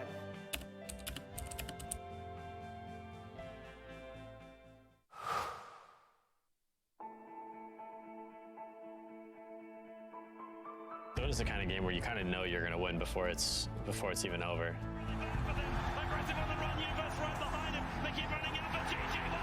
I was having a down day, and I decided to revisit some good memories.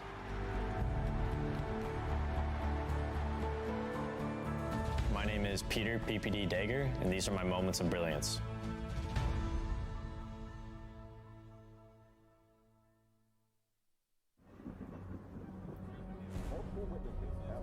Mysterious shadow sightings all around the city. According to experts, the origin of these shadows is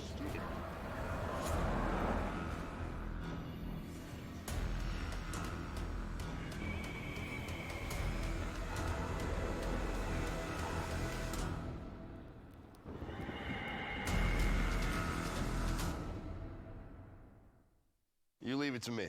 I'll get your taxes in an okay place. What? Well, just as soon as my audit is over, this gets my undivided attention. Take a lot of trips to the islands, Phil. Pretty great, right? Oh, Phil's legally dead. Fell off a boat.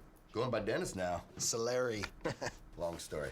Then we got, oh, no, you're not going to want to see this. I don't think this is going to work. Just okay is not okay. AT&T has America's best network, now with our best plans at our best prices, starting at $35 a line for 4 lines, new from AT&T. Everybody loves an underdog. Who needs to be liked?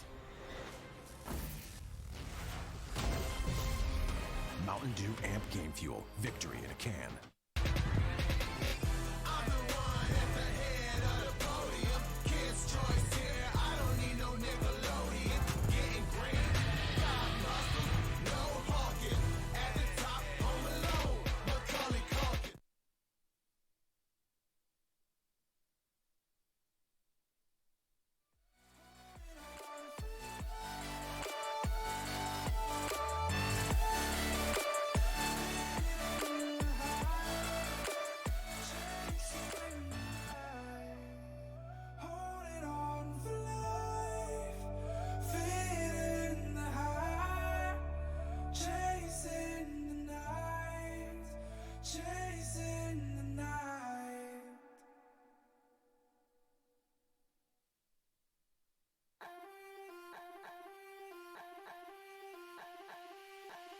Don't you know I'm a bad little mama?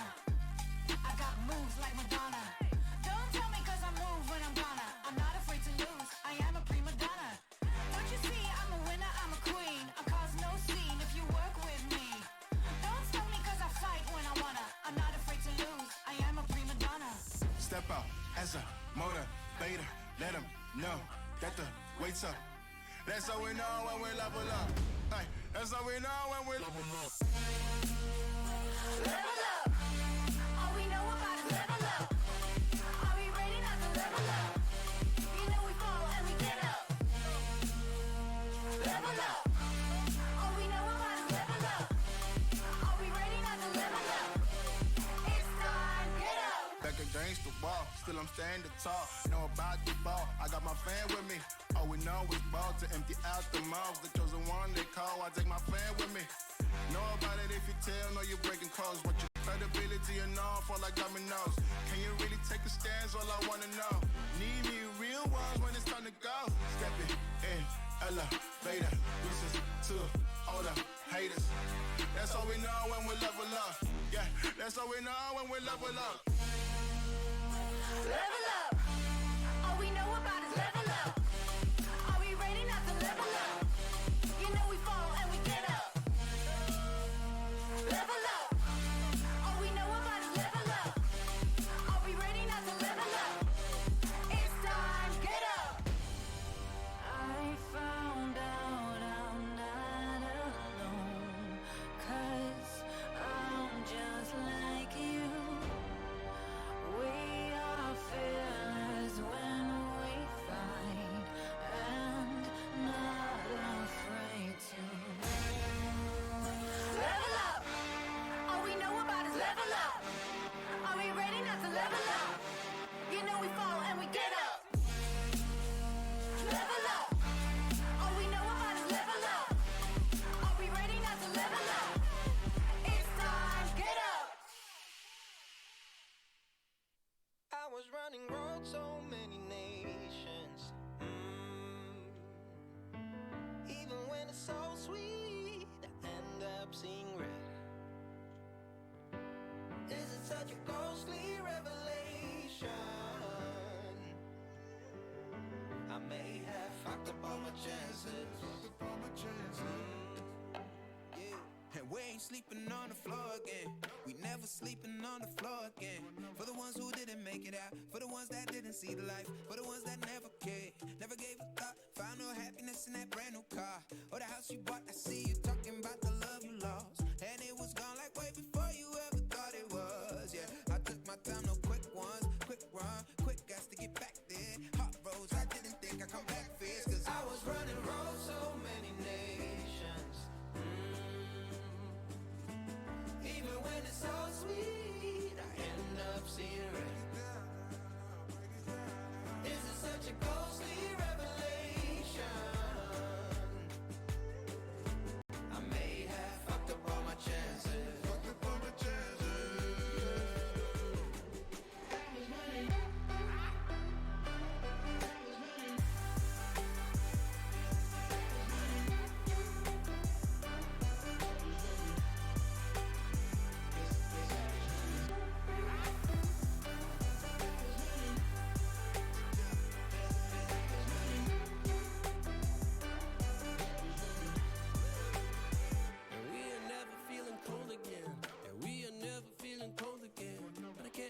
it's easy, it's hard to preach. Cause I've been burning trees and watching fall. If we cannot breathe out, we go forward. Sure, I was searching for cure, fishing a little wildlife. And when I'm low on fuel, I'll still be running till my back broke. Halfway, lost hope and I checked it. Hard roads, I didn't think I'd come back fast. Cause I was running roads so many nations. Even when it's so sweet, I ended up zero. This is such a ghostly revelation. I may have fucked up all my chances. Been around the globe, looked around, nothing fitted. Seen high and lows, but you won't even get it. Been around the globe, think it's time to admit it's not the end, but the road, and you won't even get it. Been around the globe, looked around, nothing fitted. Seen high and lows, but you won't even get it. Been around the globe, think it's time to admit it's not the end, but the road.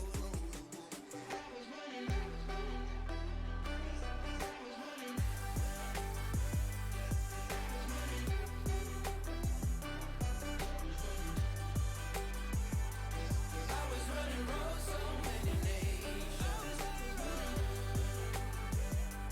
Even when it's so sweet, I end up zero. This is such a ghostly revelation. I may have fucked up all my chances. Fucked up all my chances.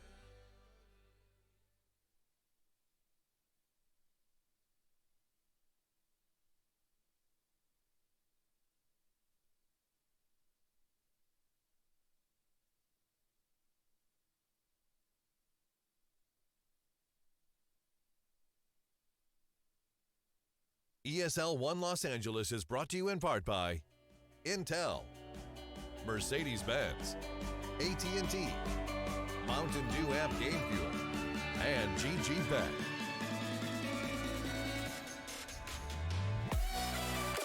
And welcome back, everyone. Game 1 pretty easily handled by FNATIC against Boom Esports, but Game 2 is already pretty much underway.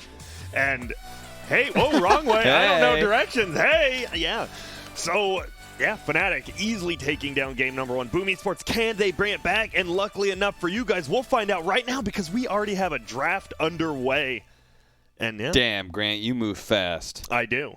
Indeed. Efficient hosting. We got to Why go, haven't go, we been go. doing And this we're all already, along? We're sending it over to the caster. No, I'm just kidding. Every single host that I get in Dota, you know, they want to talk about the game and ramble on. What do you think we're going to see? But Grant shows up and hosts, and he's just like, I don't want to hear from you guys. Let's go straight to the draft. Yep. What a baller. Just kidding, Cap. How are you? I'm pretty good. Okay, excellent. I'm okay. Could be better. Could be better. Could have appreciated being asked how I was doing without having to ask you to ask me how I'm doing. But how you doing, Brian? I'm doing okay. That's good. Any change-ups here? The Dazzle. They're taking that Dazzle out. They're like, nah, we got So it is Bob. Snapfire they're going to give to FNATIC. And they're going to take Nyx Assassin in return. Unless he But gets banned. FNATIC are going to ban Nyx Assassin because Snapfire's out there. But then you still got a Rubik in the pool. So Yeah. I've heard you just like Nyx way more than Rubik against Snapfire. They're both good.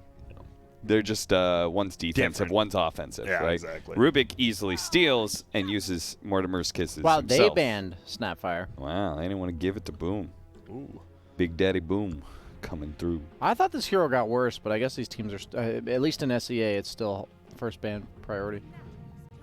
There it is. The Nyx Assassin immediately scooped up. Will they go for something like the Earth Spirit? I think he's one of the best heroes against Nyx. Any insta-cast silence is usually really strong. So why did Nyx Assassin That's hasn't like Rubik, right? Yeah. Yep. We try. Nyx Assassin hasn't really changed that much, right? Like over the years. So why is it seeing more play now?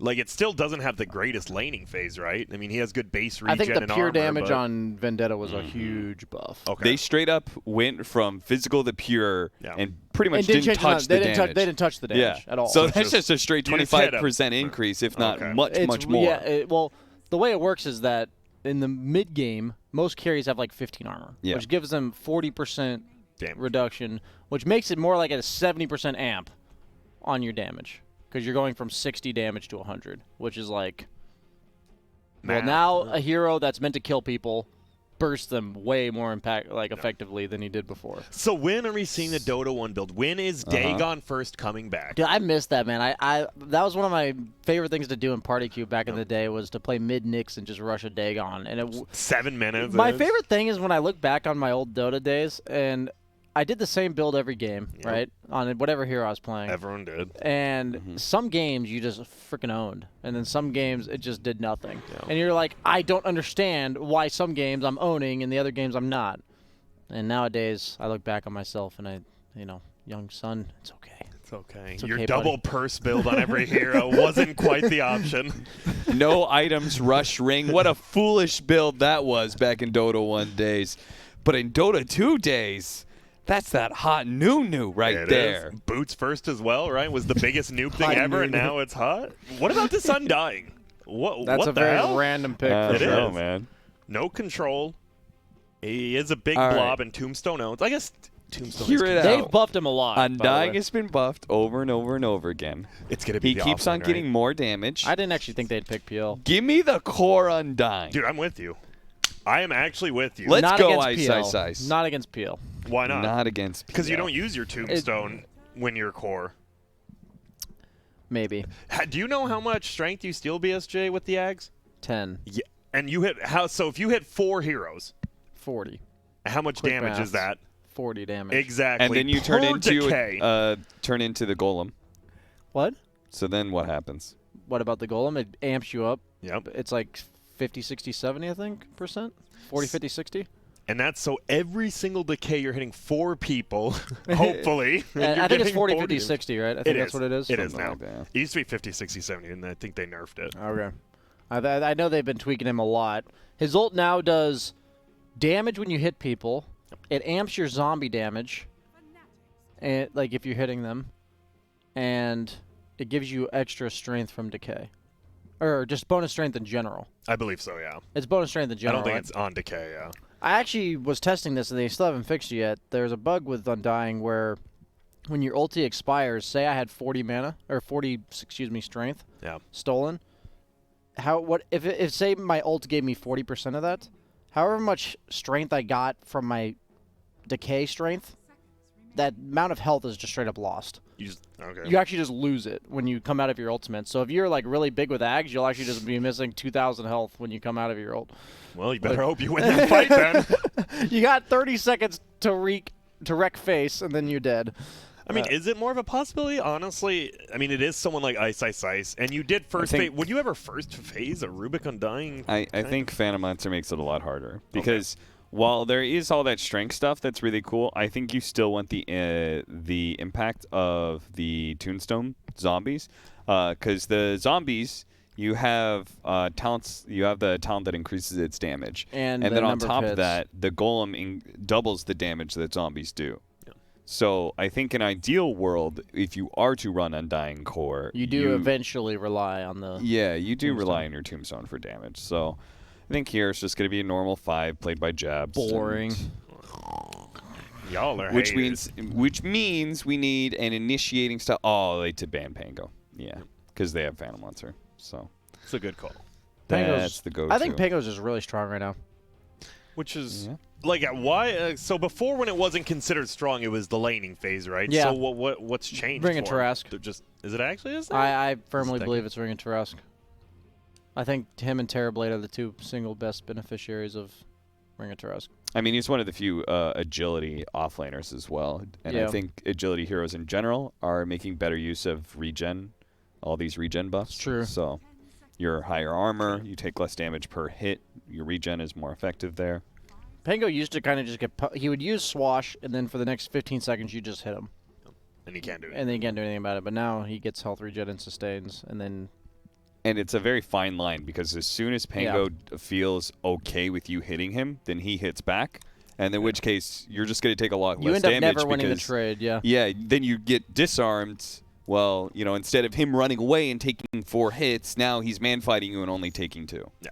And you get people tend to forget that disarm does minus armor as well. So he does hit pretty hard when he disarms you. So they do go for the AA. A little bit weird to me versus the Ember specifically, but it does go well with Nyx. AA Nyx has been a very classic support duo. You have the Nyx scout out, lock somebody down, AA blasts them. Nice kill combo from two supports. Oh, BSJ! Yes! Dude, it's actually legit. I'm not joking. I like how you have to, disclaimer, it is legit. I think you pair it with any support that can secure a range creep, because that's his only problem. Look at that tank. And he buys headdress. I hope this Rubik fate bolts every single range and buys a headdress. And then I'll be like, wow, me and Ice mind melded across the world. What if... Or he watched my stream. So you're sure it's an offlaner and it's not a carry? I think it's specifically a lane non-loser, not a lane winner. Meaning it never loses its lane, but it never really wins. It's just annoying. Because I know Do you want him to rush the Ags? I think it's either like a small aura item like Vlad's or Drums and then Ags, or just straight Ags. Okay, because I was just thinking it is potentially a really good Crimson Guard game. And that is one thing that you really like about Bounty Hunters. You get so much gold, you can get team fight items for. So if he gets the Axe, I'd like to see him then back up to a Crimson Guard really badly, because now you're faced up against Monkey King as well as BL. Yeah, this is a good Monkey King. Knowing Ice, I'm probably going to see like Vlad's Crimson or Pipe or something. He's very selfless in that regard as an offlaner. I just think the Axe is pretty insane because it allows you to buy more items. It's not a meme in the sense that you do get a decent amount of gold from just running around the map tracking people. You're a core, you're usually pretty tanky. And then your Janata pretty much doesn't exist past the laning stage. You pretty much never hit anybody the rest of the game. So your Ags actually enables your Janata for the rest of the game. And since it increases the cast range of your Shuriken toss, you don't actually have to be point blank and at threat to go Shuriken people. And all I do is you just track one guy, Shuriken another guy, and you get two hits off from Janata. So you want a hard carry here for 23 Savage, most likely? Yeah, I mean you want like a gyro type hero, I think, meaning one that is a hard carry that also loves to fight with you. Like it wants to fight when it can, because Bounty Hunter track is just insane amounts of gold in team fights. It's 40 gold for his allies level 1, so every time you're team fighting as 5. It's 160 gold for them, 150 for Bounty Hunter, 310 extra gold every single kill. It's a lot. Is Troll too slow? I'm down for Troll. I think Troll fits this lineup well. They need a tower hitter, Roche Taker, but at the same time, you kind of need a hero that, when initiated onto, can like turn the fight. So I would lean much towards Gyro, but I guess Troll's good too. Meanwhile, on Boom ID, where you go like Ursa we the need route. our offlaner. Looks like the offlaner, yeah. What? And so what do you need on their team? You have an AA Monkey King, so you've got kind of this circle you want to fight in, right? Do you want... I mean, want more they already banned lockdown. the Mars. Okay, I you want more ways lockdown. to... I don't want see. just Nyx Assassin to do that for me. It's not like direct lockdown, but you are still in that circle area, it keeps right? people- yeah, it keeps more Anti-Mage fan here, I think. Anti-Mage? Yeah, I think Anti-Mage is a big fan of that Who, hero. yeah, who Of that picks hero Darks? this game. Yeah, who picks Darkseer and doesn't ban AM? They think it's a Ember safe lane based on their Storm ban. Their one ban, yeah.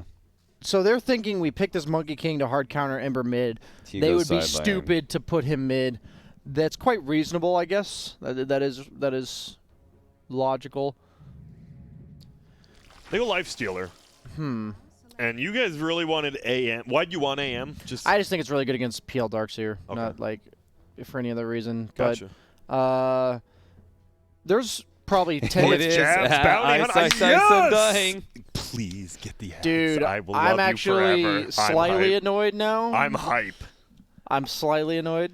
I will say... hype, man. I'm curious to see how a 5-position Bounty Hunter plays, because I don't think that's a thing, but we'll see. Phantom Lancer is susceptible to if you go the 2 Decay to Soul Rip build in Gets lane. owned. He is very susceptible because he's a high armor hero, but he's actually somewhat low HP. And he is susceptible to that kind of burst. All right, BSJ, I just need a do you believe or do you not believe in FNATIC? I believe, and I'm looking forward to seeing this game. This is an interesting draft. Cap? I believe. Okay, we've got a lot of belief in this off-lane Undying. It has been maybe never since we've seen it. Who better to talk about it than Dakota and Blitz? Wow, thank you so much, Grant. Incredibly gracious about you and your hosting and your fantastic throws there. I'm here with Will as we get into game number 2 of Boom Esports versus FNATIC. Will, this is a very intriguing draft. Lots of funny things going on. I'm very curious where the odds have it, and sure enough, they are favoring FNATIC. I feel like, it's easy to favor FNATIC. They're a more experienced team. They got a lot, and clearly these lineups are unorthodox, but they're making them work. Now, what about this one? I don't see how FNATIC can win. I feel like I'm envisioning how the lanes look, and I think this monkey is gonna crush this Ember, or he should, and then after that, I don't know how this Lifestealer is gonna kill anybody because he has 1 stun on his team. He has technically 2. He's got Rubik Lift and chains. We're not counting Bounty Hunter Shuriken. So he's got 2 stuns on his team, and there's a Darkseer on the other side that's just going to reset every fight with Surge. Mm-hmm. So I feel like unless FNATIC just completely rolls the early game, which I feel like they're going to struggle with considering, again, the Monkey versus Ember matchup is so Monkey favored. So I think most would agree with you. If you just look at these lineups on paper, the head-to-heads that are going to be taking place in these lanes, this should be a phenomenal early game for Boom. But, FNATIC, maybe their skill, maybe the way they play could just kind of carry them through. But even with that, they have to be pretty dang successful in the early game. They made up some change. I was with Brian. I was kind of expecting this was going to be an ice off-lane bounty hunter, and then have the Undying being more of his typical role. So I got to get your thoughts on this. It's of all people, of course, Ice is going to be the one to take the Undying into the core reigns. But, how much confidence do you have in that? What kind of impact is he going to have in this game? I feel like my confidence is low, but that's the thing about Dota is I'm always willing to be proven wrong. Of course. I don't think it will work, but if it does work, then cool. Then, there's something new that people can do. But I kind of struggle to see how it's exactly going to work, and maybe my brain is just too small. So I'm excited at the very least. Yeah, maybe he'll show us something innovative, something with maybe some new build-ups. I know the zombies received a nice little buff in the recent patch. I think 10 damage per zombie, which, if you leave that tombstone unchecked, could definitely add up. But yeah, it's something we're going to keep tabs on. How is he going to prioritize these skills and new items to shift this up? Meanwhile, you look at a hero like Bounty Hunter, and this guy was just gifted so much by the Frog.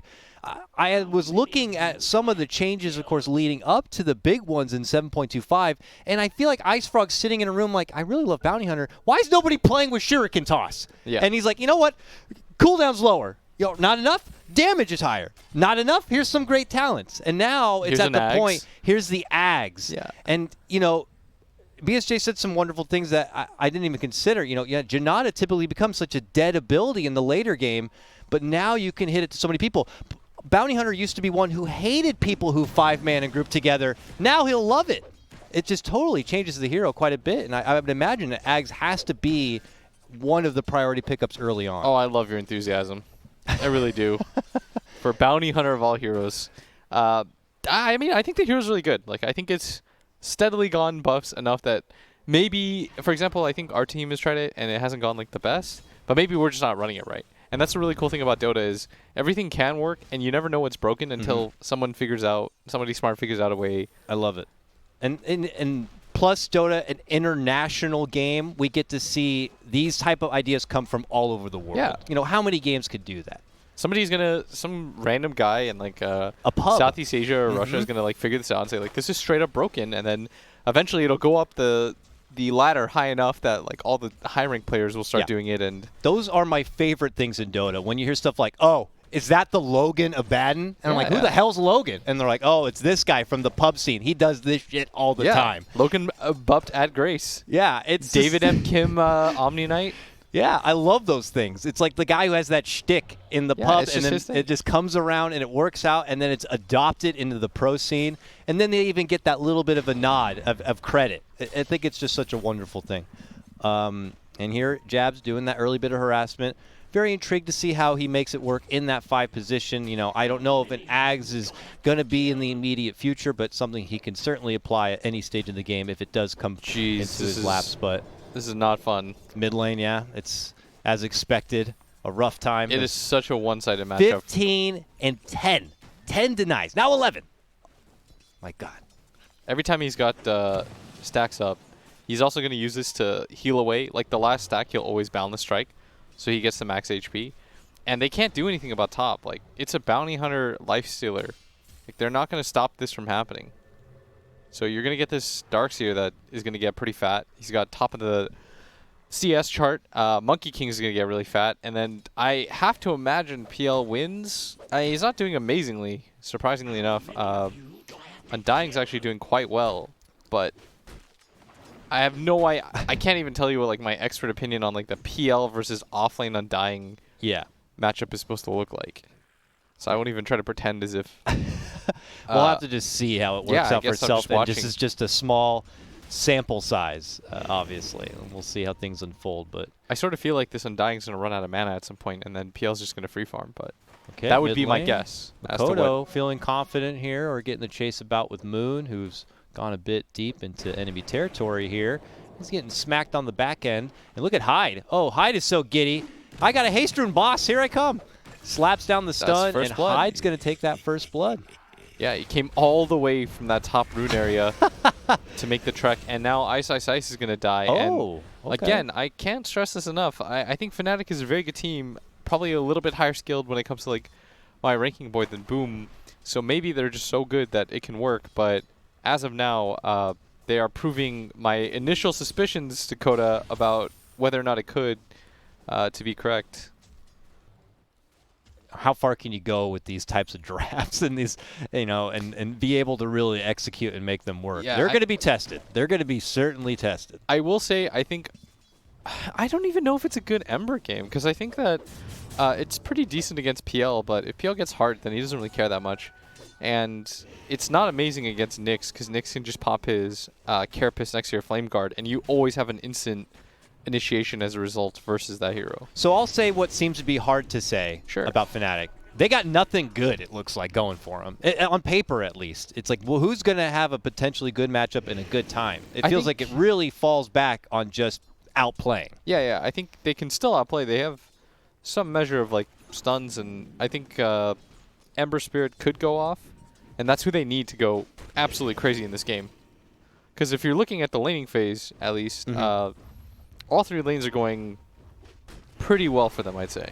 There's going to be a dive towards bottom.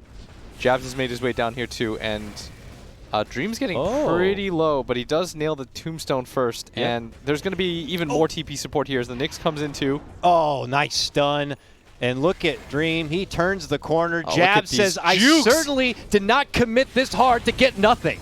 They want to get something out of it. They do He's got to die. Get him. He's got to die. Surely he's got to die. Don't let him get away with this. Don't let him get away with this. He got away with it, and he's going to tag you on the way out. Oh. That is crushing. And they drop the sentry. Jabs will not be safe. He drops the sentry of his own, but he knows it's too scary to step back and go for. And it's not getting any easier anywhere else. I look to mid lane now, and look at Makoto. He's diving deep, going for DJ. Smacks him. DJ just TP too. And he just died bottom, trying to kill the PL, and he just dies, and there is a catapult here. I'm just looking at the difference in CS between the Ember. He's more than 2x'd him. He's got, is that 43 to 19. He's got 25 denies. This is a straight up ass beating out of outer space early on in this game. This is insane. Like, everything's just going right. I look up top. Darkseer is in a private island, it feels, just farming away in the top lane without a threat. Monkey King unhinged in this mid lane. Moon's making his return, and Monkey King's ready to flex on him. Hyde, where did he come from? He's behind him. Moves in, tried to go for the two-man stun. Now they're going a little bit too ham. Okay, guys, they're all over the place. Now they're getting swarmed, and they will get Makoto. All right, I don't know what Makoto's That's a pretty penny right there. I don't know why he decided to do that, if I'm 100% honest with you, Dakota. This might be FNATIC's plan. They are going to lure Boom into a false sense of security and let them swell up so big, a fat pinata that maybe FNATIC can pop.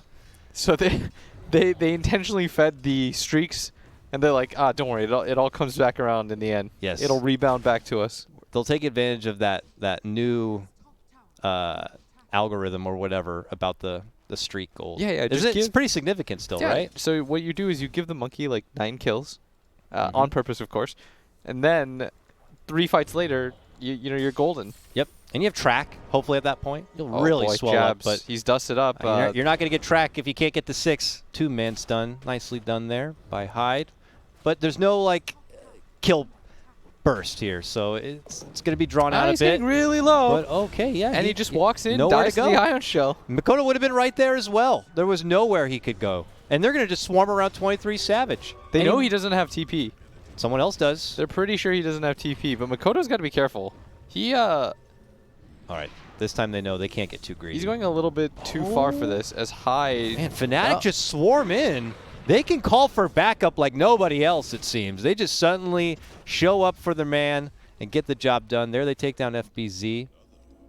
Makoto at the same time, though, is able to get a kill himself, it looked like, right? He got the courier. He got the courier, okay.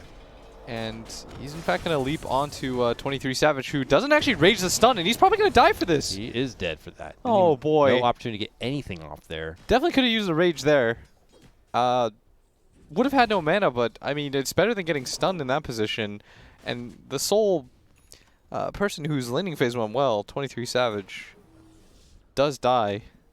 You hate to see it if you're a FNATIC fan, but... Love to see it if you're hoping for Game 3, though. Yeah, if you're hoping for Game 3, Boom is certainly on the path to just clean house here. Oh, I got to see what the champ is. Where's Ice at? So your core Undying at mid lane, 7.5, 2-2-2 build. I don't see anything slotted up right now. So I'm curious if he's just hoping to get some sort of utility and bring the power in the mid game, but I don't know where FNATIC is going to fall back on, even as mid-game approaches. Yeah, I'm still looking for that answer myself right now, Dakota. A lot of head scratching here for damn sure. But this is good posturing by Boom. They have that advantage in the top lane, the tier 1 being taken down, so they just immediately move into FNATIC turf. Still were able to hold 1 outpost, so not the worst thing in the world. Yeah, they are able to get hold of their own at the bottom, so not a total loss here. Some neutral items now coming out. And an opportunity to take a tier 1 bottom lane as well. Yeah, this is going to be pretty nice for them overall. I'd imagine that the PL starts coming into his own triangle on the left side.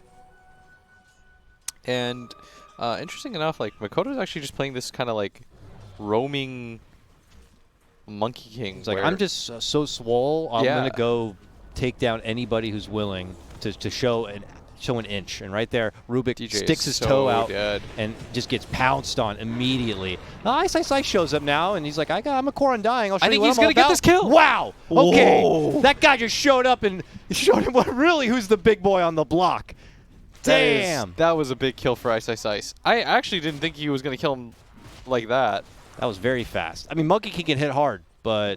Oh, he's got 1,000 life. I was going to say I thought Monkey King would have been pretty frail, but he actually had a little bit of life on him, and that Undying just hit that hard. Whoa. Okay, look, 23 Savage could be in a bit of a pinch here. Hyde hits him with the ult, but just going to be a little bit of tickling damage. All right. And he's still actually more farmed than lanes, as DJ's going to get gone on, and Ice is still here. He's used the Surge for this, but Ice doesn't really have any abilities. Here comes Moon, but way too far out. All right, good. If Darkseer would have been caught out there, I would have been getting a bit nervous here for Boom. I don't want them to feel a bit too overzealous about the advantage that they've built for themselves in the early lane. Overconfidence of Makoto just not farming anymore and being around and trying to take fights. You can't let that go on too long and get too crazy. And now he's back in the mid lane. He's back on the grind. Get that diffusal finished. Hit that power peak. The crazy part is, even despite those 2 deaths, he's so far ahead of the net worth chart. That's how far gone the mid lane was. And the Ember Spirit, I mean, he's even less net worth than the Undying is. Yeah, I mean, lots of stacks in the jungle right now. Ember, this helps mend things a little bit. But you're certainly right. He's got a tough hill to climb up. And he barely has more net worth than this Nyx. Oh, bottom lane. Makoto spotted out jabs. They dust him, take him out. Hyde has the Savage Bomb, if you will, in his back pocket. Oh, no, wait, not Savage Bomb. Sorry, that's Track. I got I got confused. That was the Infest. I'm like, wait a minute, what's going on? Yeah, it's the same looking thing. I actually thought the same thing for half a second. I forgot which team Rubik was on. Yeah. I'm also I'm more used to that other Track, the gold nugget, whatever it is. When I see the old one, I'm like, wait, what is that? FPZ he had that quiet game on Darkseer farming through that top lane, but look how fast he's able to accumulate those utility items. Almost has the greeds complete, nice but chains. Could be prolonged a bit if they manage to bring him down.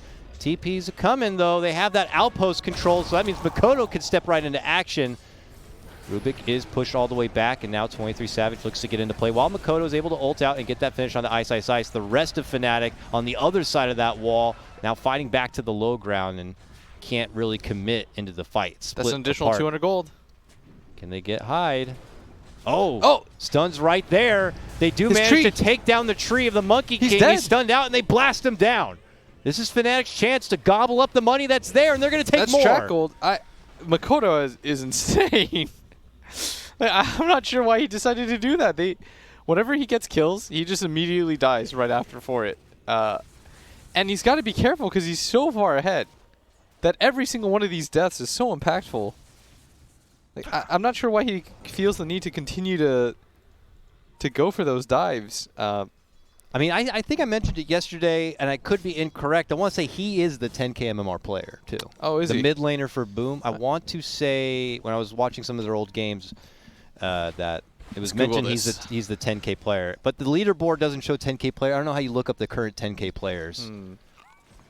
Oh, my keyboard actually doesn't work. Oh. Interesting. But whatever the case may be, I'm not trying to take that away from him. But this, yeah, he's definitely got some brass on him. I mean, for sure he's a really good player. And he really you don't get to that level. Yeah. You don't get to that level without taking those kind of risks. But FNATIC is not a team you can get away with all of those kind of moves. They will pounce. They will take advantage of you going just an inch too far. All right, here we go. It's going to be a 5-on-5, and they're on the low ground right now. They're going to pick off the AA here for free. He is going to get the Ice Blast off, but level 1, that's not enough to do anything to jabs. They'll be fine. They'll take the 1. But good on Boom's discipline there. They recognize that this is not a fight for them to take, not a good position, and they totally withdraw. This 3K lead that they have, though, I feel like it should be up to like 7 or 8 at this point. Yeah, I think FNATIC can just creep their way back into this game. Not too much trouble, but Boom got to hold the reins. They got to pull up. Let's see Moon's recovery here is looks like he's slotted out for Battle Fury build. Accelerate that farm to get back into being relevant and taking that bottom outpost. Do you think if they want to take that kind of 5-on-5 fight, though, they have to be on the high ground together? The AA was just like in such a weird position. Yeah, it looked like Boom were hoping to converge in to kind of get a hold of FNATIC's jungle, but FNATIC were already there, nipping at the idea to take a fight. Ice. Grabs that illusion. He's going for a Yule's next on his Undying. Okay. Oh. And jump on Makoto. This is huge. That's the highest net worth. The bomb out immediately, and he'll follow it up with a juicy, icy dessert in the Ancient Apparition. And they know that Hyde is there. He's running away. They're going to pop the dust. They do get him with it. FNATIC on the hunt. Oh my goodness. They take 3. A killing spree for Moon. FNATIC right back into this game. What laning phase? Something was wrong with the laning phase? Nothing, apparently, Dakota. And look at that just drop. Like, you would think going through that kind of experience in the early game would mentally test you and break you, but FNATIC. No, I mean FNATIC are just proving. If I'm honest, they're proving they're like the most disciplined team. Like they know what to do in this position. Bad news for them is they still have to get over this PL hump, but 23 Savage. Like I haven't seen Dream in a fight, and 23 Savage has just been kind of out farming him pretty handedly, and he's been participating with his team with track kills. I mean, he has done a lot for his team right now. He had that one death that was kind of bad at top, but since then, he's just been in keeping the his right head areas. low, and he's getting the farm done. Meanwhile, mid lane, a big jump onto DJ here. Something for Boom to just get back their direction. They are successful in that takedown. Yeah, and this is the first point in the game where Makoto isn't the highest net worth. That distinction is going to belong to 23 Savage, and it's going to just get better for him as he picks up the tier 2 tower at bottom. It looks like Boom really wants to finally take a straight up 5-on-5 because Rubik's dead, and they're going to make the move on Ice Ice Ice. Gets the jump. Nice setup there. Smoked, initiated. 23 Savage shows his face there on the back as Boom tried to approach from the rear, and now they finally are able to isolate him. And they'll quickly take him apart. And now it's FNATIC actually that make sort of the unnecessary maneuver. As Ice Ice Ice dies, he's one of their biggest team fighters. Oh, Moon, top lane. That defusal slows him down. He does have a remnant charge, so he's just going to go back. It's at the very top right, too. It's in a really awkward position for them to get to. Yo. See ya. And he whips himself on back. Good heads up there, but okay. I mean, this game still feels pretty damn close. You know, it's good to see Boom now keeping assertion, move forward, like you said, taking the team fight. That was a good play. They had a 4-on-5, and they might even get more here as DJ. Yep. They get caught up. He does land a nice stun. DJ was caught out first in that previous skirmish, and now again, just as he comes back, he's caught out. Jabs is going to dish out some tracks, and they'll get some eyes onto Boom and what they're up to. But, you know, we already know what Boom's up to. They're just going to keep it fighting forward here. FNATIC will try to stall things out, I imagine, to see if they can get 23 Savage to a higher point and get Moon really into more relevancy. But for now, they still fall behind. And they're still crippled from that landing phase. They're still crippled by what Boom has going for them. They'll need more to recover. Halberd looks to be the next pickup here for 23 Savage. So looking to cripple the right click, but meanwhile, they do drop the wall. Looking to fight through it. 23 Savage tries to take it, but the surge. And look at Makoto from the trees. Drops out the ulti. Immediate pullback from FNATIC. They don't want anything to do with that. An opportunity, pullback. He's just trying to grab the outpost during this time. Meanwhile, they do have an opportunity to isolate the PL, but PL found his way on the other side of the wall and out from trouble. Well, I may have spoken too soon. They track him up, and they finish him off, and Boom are on the quick retreat. You see that zombie? He's trying. Look at that. The single zombie. He's struggling, but... We'll check out, because I wanted to see. I had my eyes mostly focused on the PL half of that fight, where they were able to pull him back in, but I wanted to see on the other side here, man, Chains locking a lot of Boom. Just not an ideal wall at all. Yeah, Moon and 23 Savage caught on one side. You were talking about Ice Ice Ice down there, going for the outpost. The fact that he was able to do this and the fight still went okay for them. I mean, Dream was really away from the rest of his team. Yeah, Tombstone, fantastic positioning there on the high ground, too. Made it very awkward for Boom to be able to get easily in and out of those fights. And, you know, I think we're seeing the first net worth advantage for FNATIC overall now. And it might even grow from here as Makoto is almost certainly dead. He's trying to find a target to boundless strike. Does get it off. But it doesn't matter. He does end up going down a dominating streak as he falls, though, to take down the Ember. Oh, and he leaves his cousin PL behind. Oh, PL finds a nice little pick onto Jabs. The wall going to be committed. Vacuum back on Ice Ice Ice and Savage right under it. Committing down the Tombstone. Ice Ice Ice heals it up to keep it alive. They can't quite put their focus onto it yet. Finally, AA dishes it down, and they step off. Moving in. Ice Ice Ice self-fuels. They're getting kited here right now as Dream actually is going to commit for this. Okay, nice AA. Will catch Ice Ice Ice, but he's able to still get the heal off regardless. That means PL's going to fall. 23 Savage reapproaches, is able to get the grab on the Darkseer too. This is still FNATIC's game. FNATIC just taking it right back. All of a sudden, they've got like a 1-2K lead. It all starts with the jump onto Makoto. They do lose Moon for that, but they're just overstaying their welcome. It feels like Dream is trying to overplay his hand. So now we knew what the laning phase was going to look like. It did end up being as bad as we imagined. But it was so bad. But FNATIC recover, and now they're even on net worth. So now who has the better matchup when you just take 5-on-5 fights? At first it was Boom, but You know, FNATIC are just kind of outplaying them. Yeah, FNATIC are definitely just outplaying them right now. Their team fighting is just really good, which we already knew about, of course, is Ice is going to get the Yules. Here's the jump. Sniped, easy snipe. They didn't even have to put their bodies really into any sort of trouble for that one. That was kind of okay, though, in terms of gold. 231 for the AA, but they got 200 gold for killing the Tombstone. Yeah, it kind of works out. Yeah, you'll lose your AA for about 20 seconds. Obviously, no defense going to be mounted here from Boom to try to hold this Tier 1, but as the Tier 2 now could be possibly under threat. And now they're going to lose all the vision here, too. FNATIC control high ground. We already have seen what they can do with better positioning. Uh-oh. Uh-oh. It's a cute little stun. Yeah, Ice Blast should be huge, actually. This connecting on 2. FNATIC won't even let them follow it up with anything, though. And I imagine it's still level 1 Ice Blast. Yeah. So it's not even going to last that long. Just a little bit of a chill. Turn the AC on too high. It's not even cold. Not too threatening. Yeah, you know, bundle up. It's like, do I really need a sweater? Nah, you're good. What item did you get just now?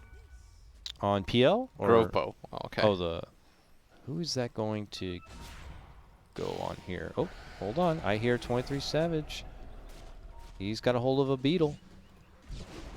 Hyde steps away, but he was tracked up. But there's this approach from Boom.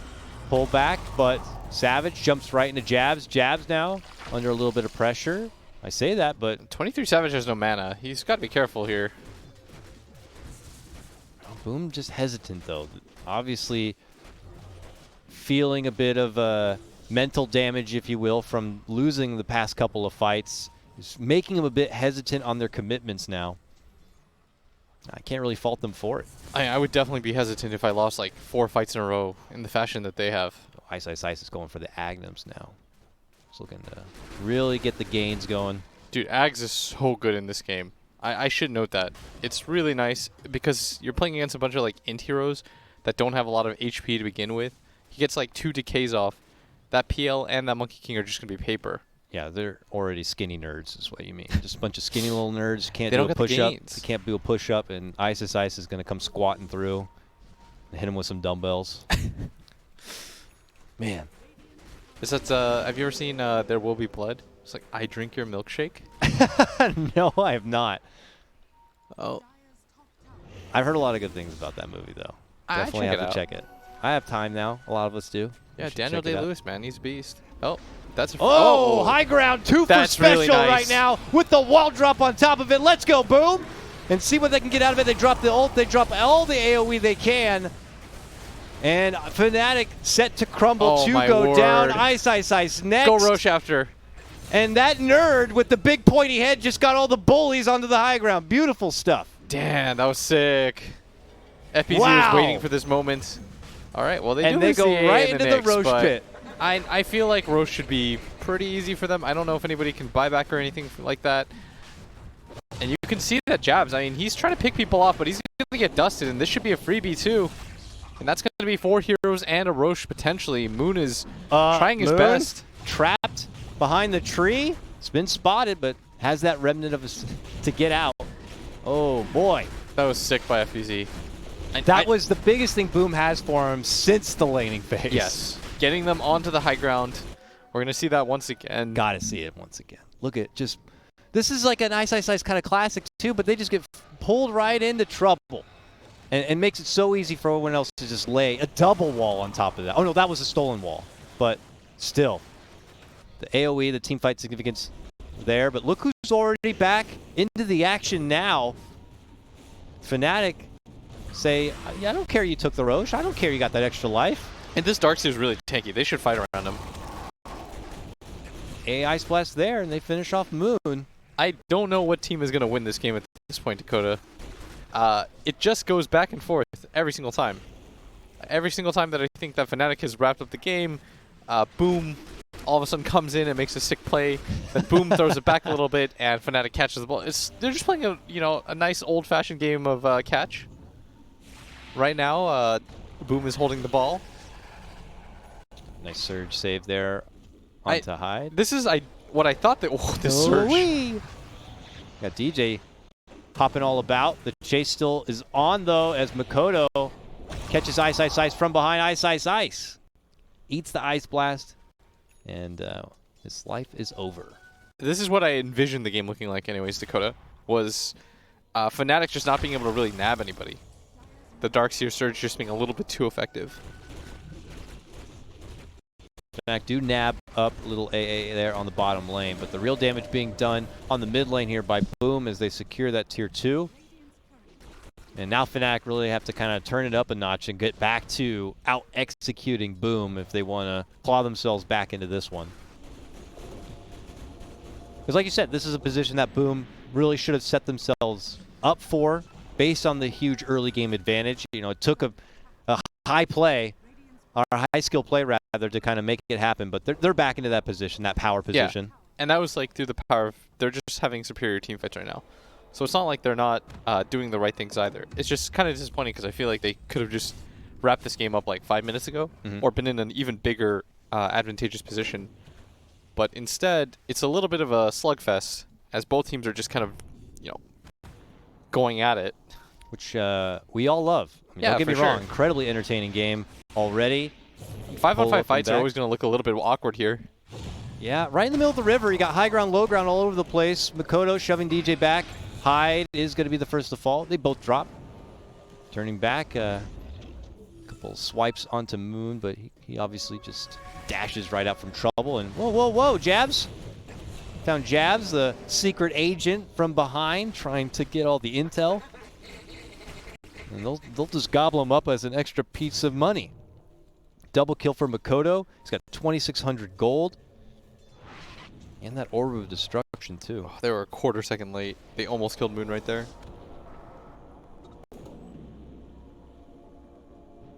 Yeah, 30-minute outpost time. Looks like they'll be split. And to the bottom lane. No surprise here. Boom still have a tier 1 to take down.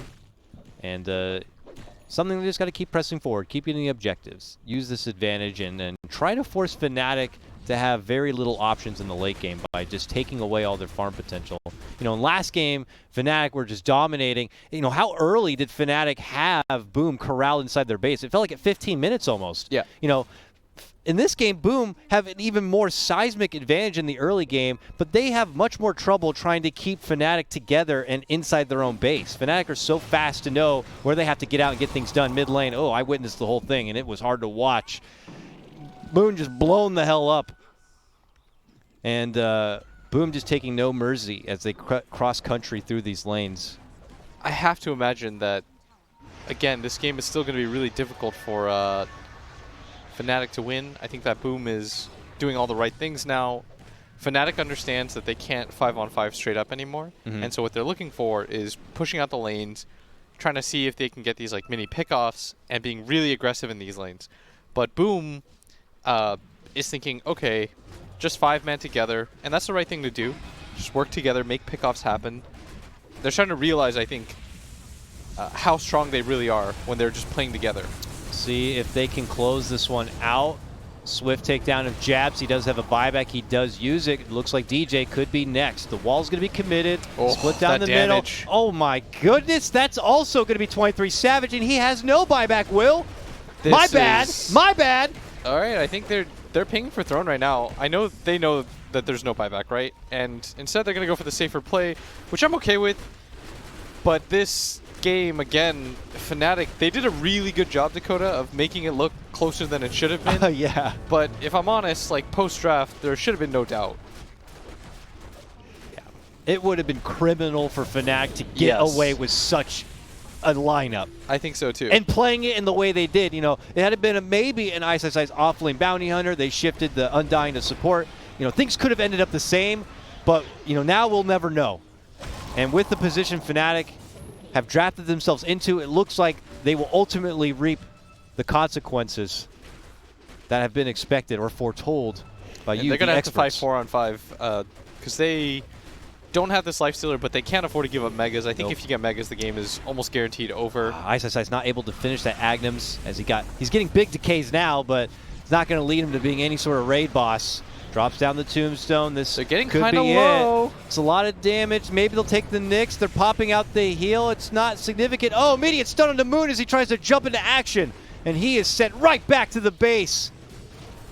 I think this could be it. Lifestealer now back. Ooh, Makoto, very low.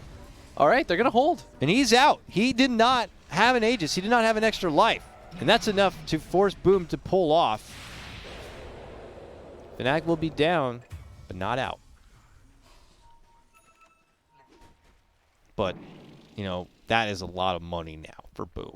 They're going to go shopping. Rich. They got a big credit card right now, and they're going to go on a shopping spree. They actually got so much money, though, for that. The gold exchange 3K in their favor just for picking up some of those kills, but I mean, the road is still daunting. They've got one set of racks left, no tier 3 towers. They're probably going to lose their Rubik here. DJ has no space to play on.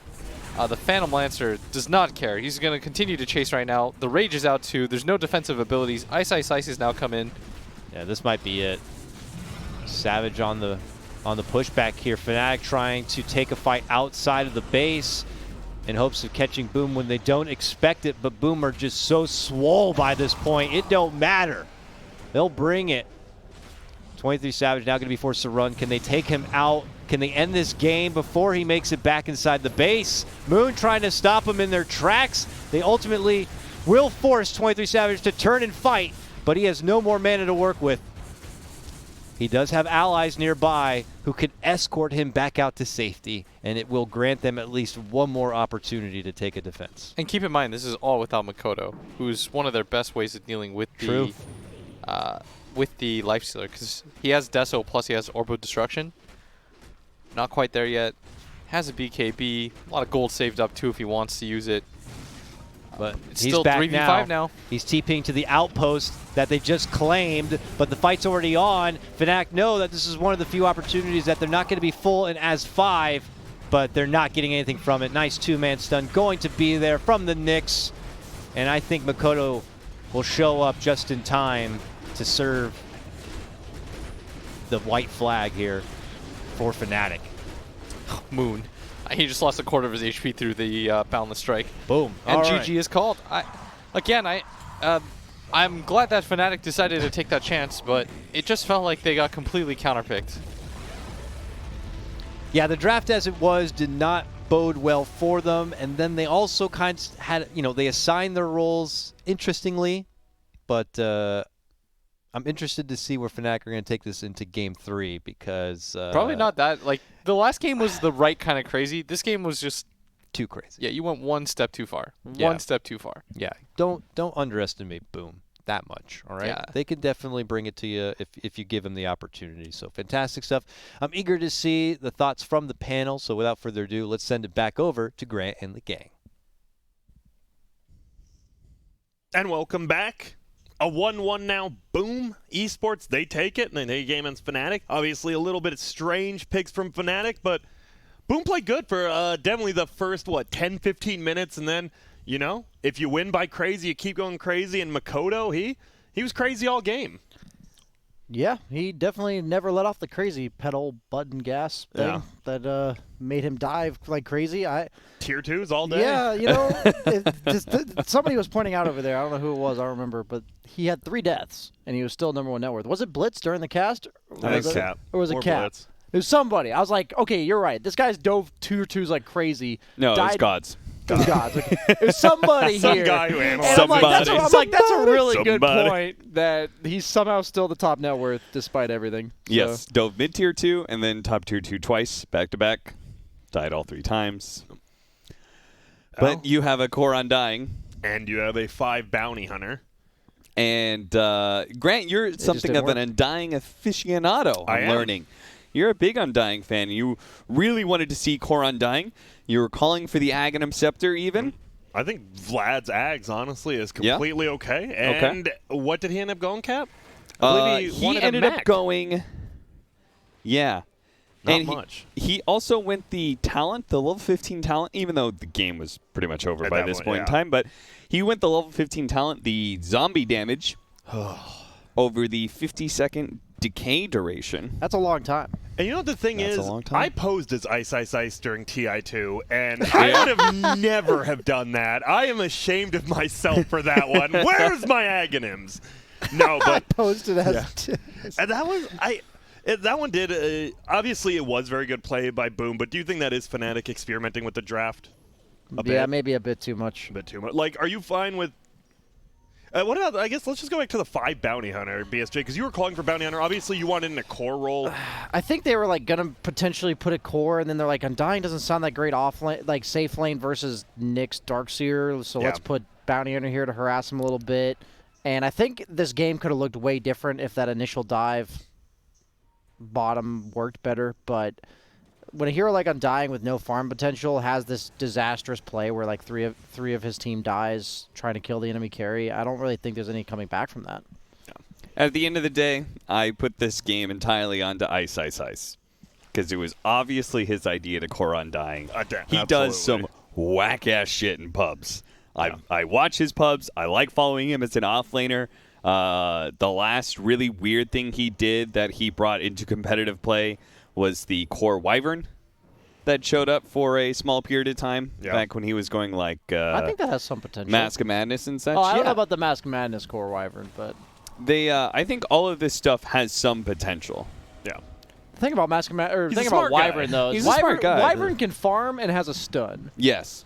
This is one of the worst farming heroes in the game. Yeah, we were talking about that over there. It legitimately is, right? He has 0, unless you want to soul rip a range creep, which is okay in lane, honestly. It actually is, but it lets stacks up like a quintuple stack for your tombstone. In like 2 different areas.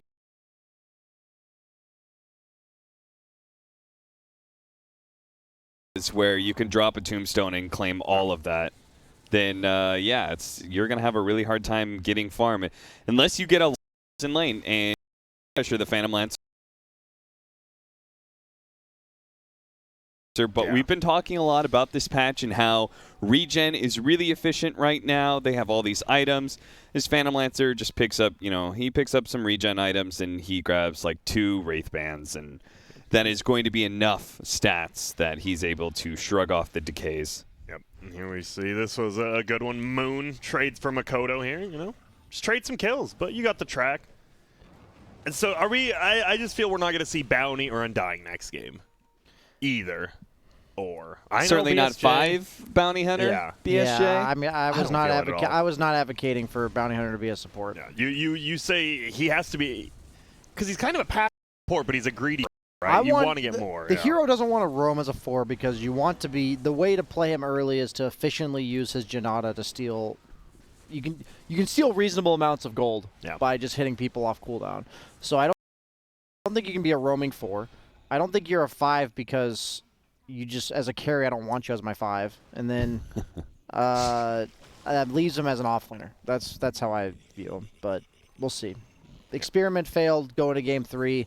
I still think Boom looked a bit shaky winning. They were at a pretty significant advantage and still struggled a bit in the mid-game with some sloppy plays. So I think if FNATIC plays a normal game, they're probably okay. Yeah, if they had won game 1 on the side of Boom Esports, not Boom ID, and this game 2, Makoto's making those kind of plays and diving tier 2s and like in a clearly won game, like, okay, sure, whatever. That's one thing. You're having fun, you're clowning off and stuff. Yeah. But like, come on, man. Like you guys are struggling to pick up wins here against FNATIC, against a kind of clowny lineup. And Boom Esports is not a bad team whatsoever. At the minor, they beat both 4s and Business Associates to be able to take second in their group. Even if they weren't able to close out in the playoffs, they still had a good showing in group stages. They're a decent team, but as you said, there's some sloppiness there for sure. Yeah, it is. So you just pretty much, it sounds like you guys want to see not clowny draft from FNATIC and Boom Esports maybe not go quite as hard in the paint when you're ahead. Yeah, trim up the loose ends a bit. Trim the loose ends. Yep, that makes sense. Without further ado, though, Game 3 is coming up next. Unfortunately, we will have to take a quick break. When we get back, will FNATIC take Game 3 or will Boom Esports complete the upset? You'll have to stick around to find out.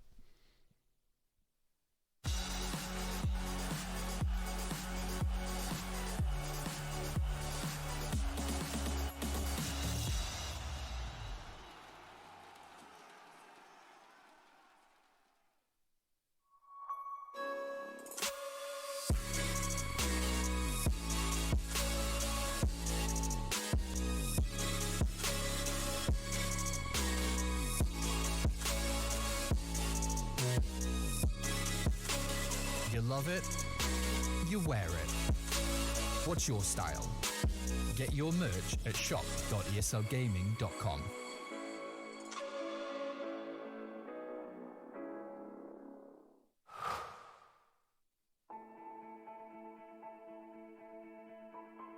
Dota is the kind of game where you kind of know you're going to win before it's even over.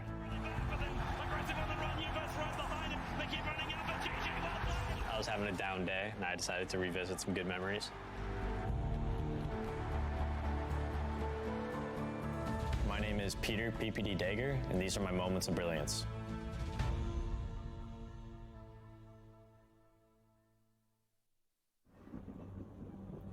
Multiple witnesses have reported mysterious shadow sightings all around the city. According to experts, the origin of these shadows is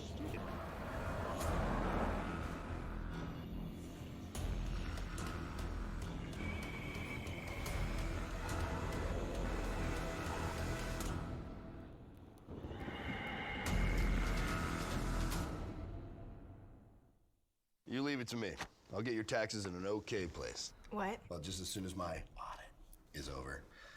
This gets my undivided attention. Take a lot of trips to the islands, Phil. Pretty great, right? Oh, Phil's legally dead. Fell off a boat. Going by Dennis now. Solari. Long story. We got, oh, no. You're not gonna want to see this. I don't think this is gonna work. Just okay is not okay. AT&T has America's best network, now with our best plans at our best prices, starting at $35 a line for 4 from AT&T. Everybody loves an underdog. Who needs to be liked? Mountain Dew Amp Game Fuel. Victory in a can.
was running road so many nations.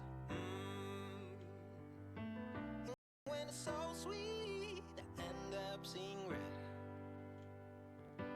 Is it such a ghostly revelation? I may have fucked up all my chances. Yeah. And we ain't sleeping on the floor again. We never sleeping on the floor again. For the ones who didn't make it out, for the ones that didn't see the life, for the ones that never cared, never gave a thought, found no happiness in that brand new car or the house you bought. I see you talking about the love you lost, and it was gone like way before you ever thought it was. Yeah, I took my time, no quick ones, quick run, quick guys to get back there. Hot roads, I didn't think I'd come back fierce, cause I was running roads so many nations. Even when it's so sweet, I end up seeing red. Is it such a ghostly revelation? I may have fucked up all my chances. Fucked up all my chances.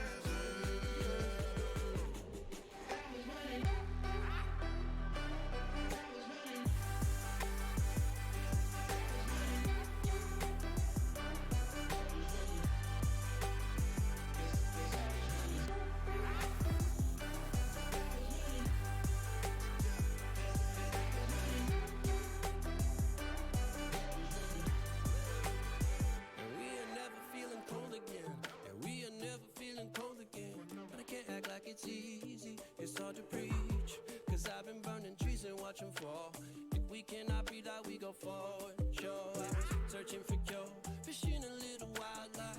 And when I'm low on fuel, I'll still be running till my back broke. Halfway, lost hope and I checked it. Hard roads, I didn't think I'd come back fast. I was in road so many nations. Even when it's so sweet, I end up seeing red.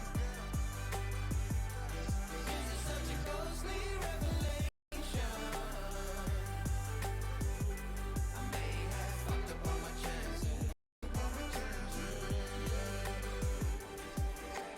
Been around the globe, looked around and fitted, seen high and lows, but you won't even get it. Been around the globe, think it's time to admit it's not the end, but the road, and you won't even get it. Been around the globe, looked around and fitted, seen high and lows, but you won't even get it. Been around the globe, think it's time to admit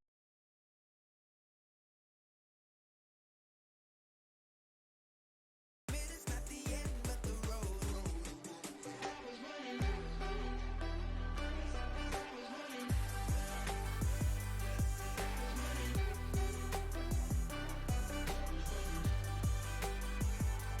I was running roads so many nations.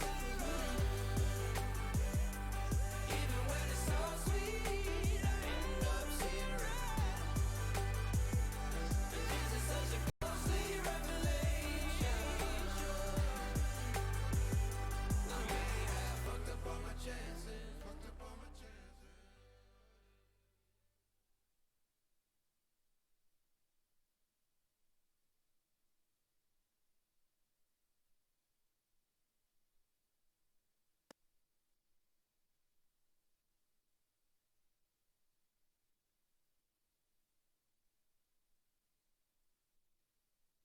ESL 1 Los Angeles is brought to you in part by Intel, Mercedes-Benz, AT&T, Mountain Dew Amp Game Fuel, and GG Bet.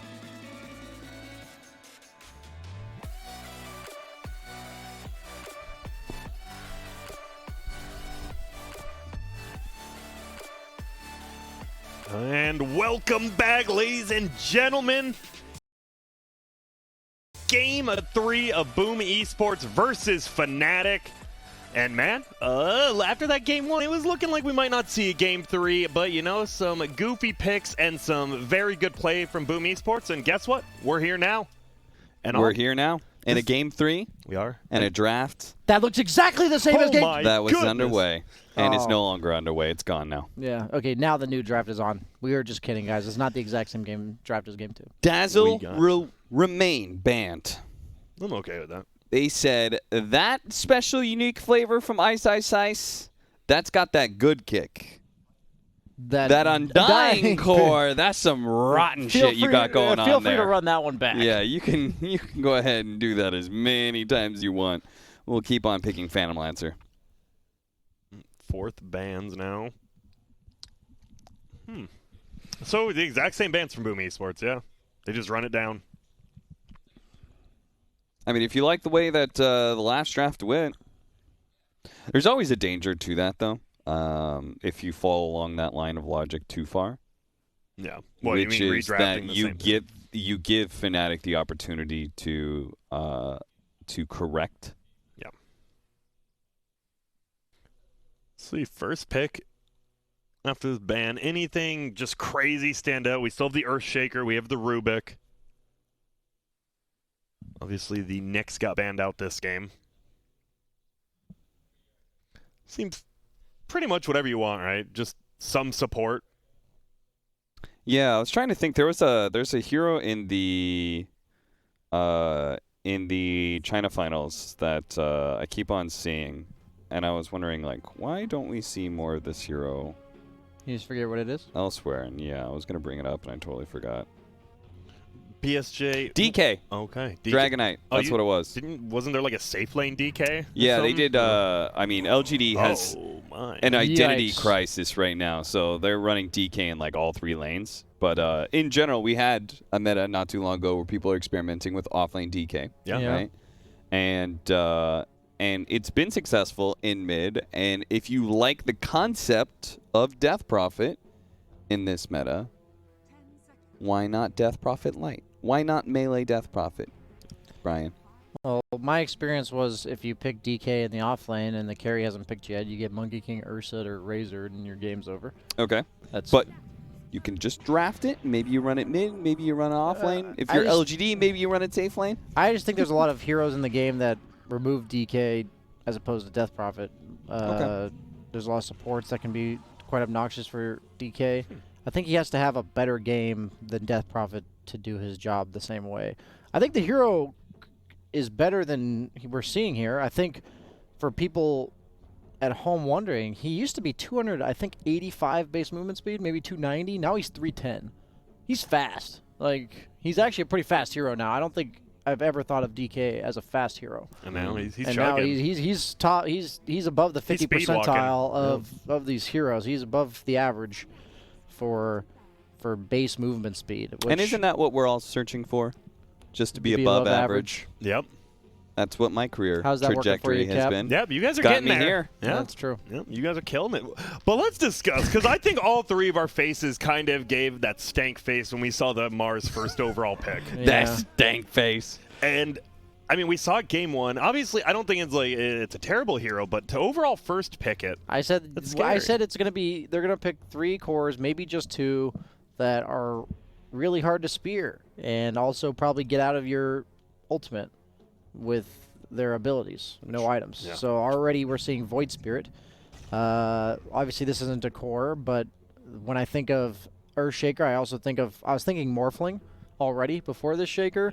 I'm not saying Morphling Shaker is really a thing anymore. I think Morphling's really good against Mars. It's also pretty nice against Oracles, so I am already leaning towards them going for a Morphling on top of this Shaker.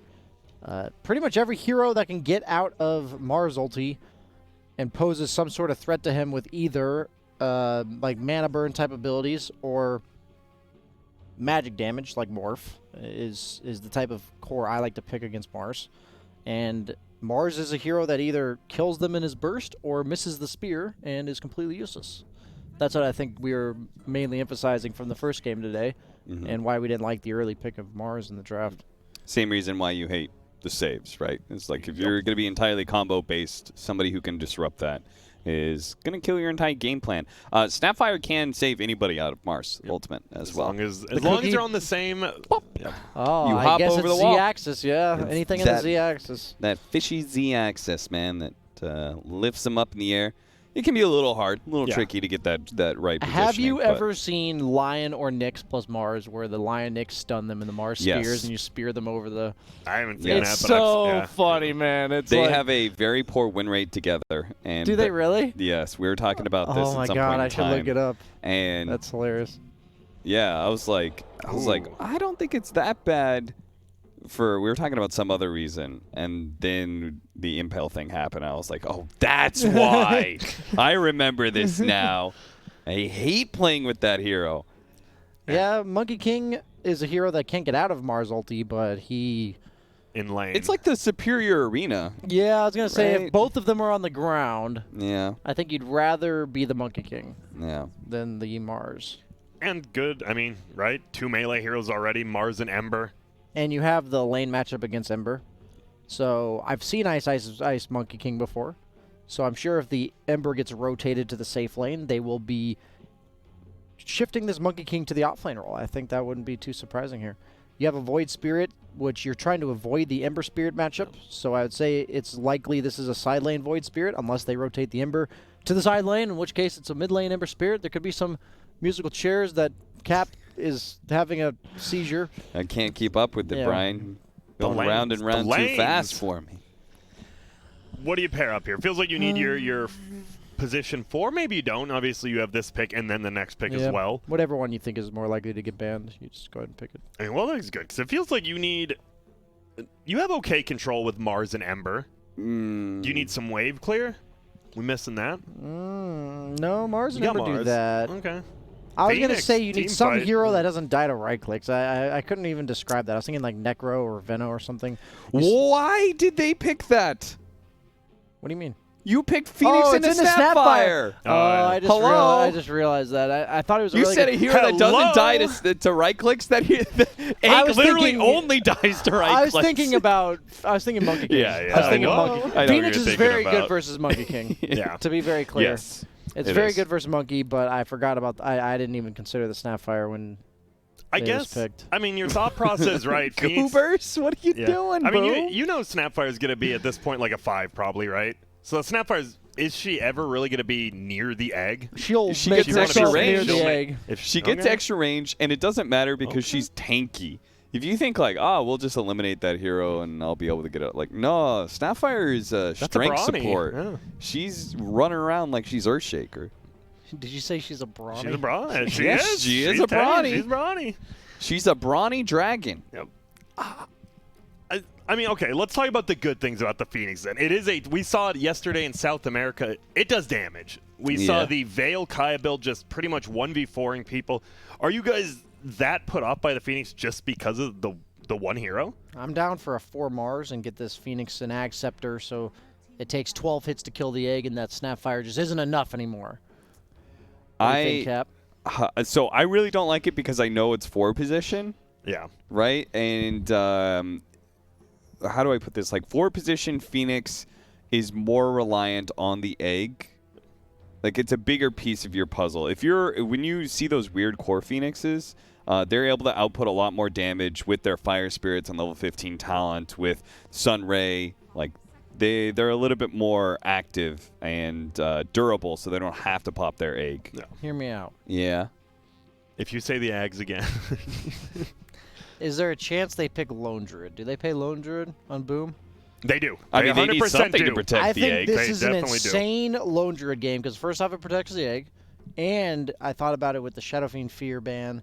It goes really well with Mars because they get arena'd and you fear them. I mean, what arena. about the classic They Void? play it.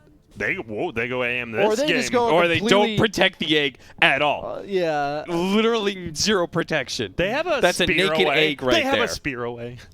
Okay. That's it, though. No, it really is naked. Unless with the new patch it bugged and the Oracle can ulti the egg. Have we tested it? No. Okay. That is not the thing. We So have not tested it. Okay. So the only protection that they have is the Mars wall. That is the only protection you have. And that only works on ranged heroes. Yeah, that only works on ranged heroes. I mean, you can block out some melee heroes, but that's typically not what you're looking to do with Arena. And again, Snapfire can hop over that wall anytime she wants to. So she still has a way to get past that defense mechanism. So why the AM? I don't see it. I think Monkey King's pretty decent against Anti-Mage. I think Earthshaker's pretty good against Anti-Mage. He's a stun that doesn't require playing around the spell shield active. Blinking or just Fisher. So you're down with Monkey King mid against Ember, right? And so you want Void Spirit safe off lane, lane, and then you just pick an off laner. Okay. I think they could consider Snapfire 4 or 3, but I think against anti-mage, against gap closers, I don't like Snapfire 3. Like gap closers in the laning stage. There is Legion Commander for lockdown against AM. I'm down for Legion. I like Legion a lot. Cleanse. She's for not the Phoenix good versus egg, Mars, but Tango.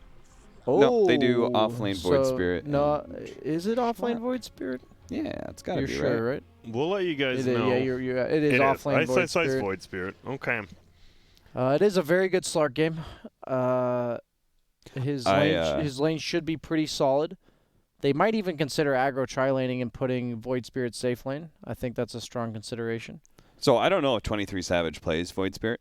Yeah. Totally ignorant of that. But I was with you on safe lane Void Spirit because I hate playing off lane Void Spirit into AM. Yeah, that doesn't sound good. I wouldn't be surprised if they do a What? He just hits you? Yeah, it's the hit you factor. You can't really trade with them. The mana burn. I think either they're going to tri-lane or they're going to do the whole fissure block into Earthshaker blocking all the camps and just let Ice get like level 3 and then leave him on his own, leave into his own devices here. I think you have to help the Slark. I think Slark's lane against Mars Phoenix could go poorly, but with 3 heroes, it would go really well. So yeah. I think they're going to look to rotate to this tri-lane as quickly as possible. And my predicted Fnatic based on the fact that they are just better as a team, and this game their draft looks a lot more solid than the second game. So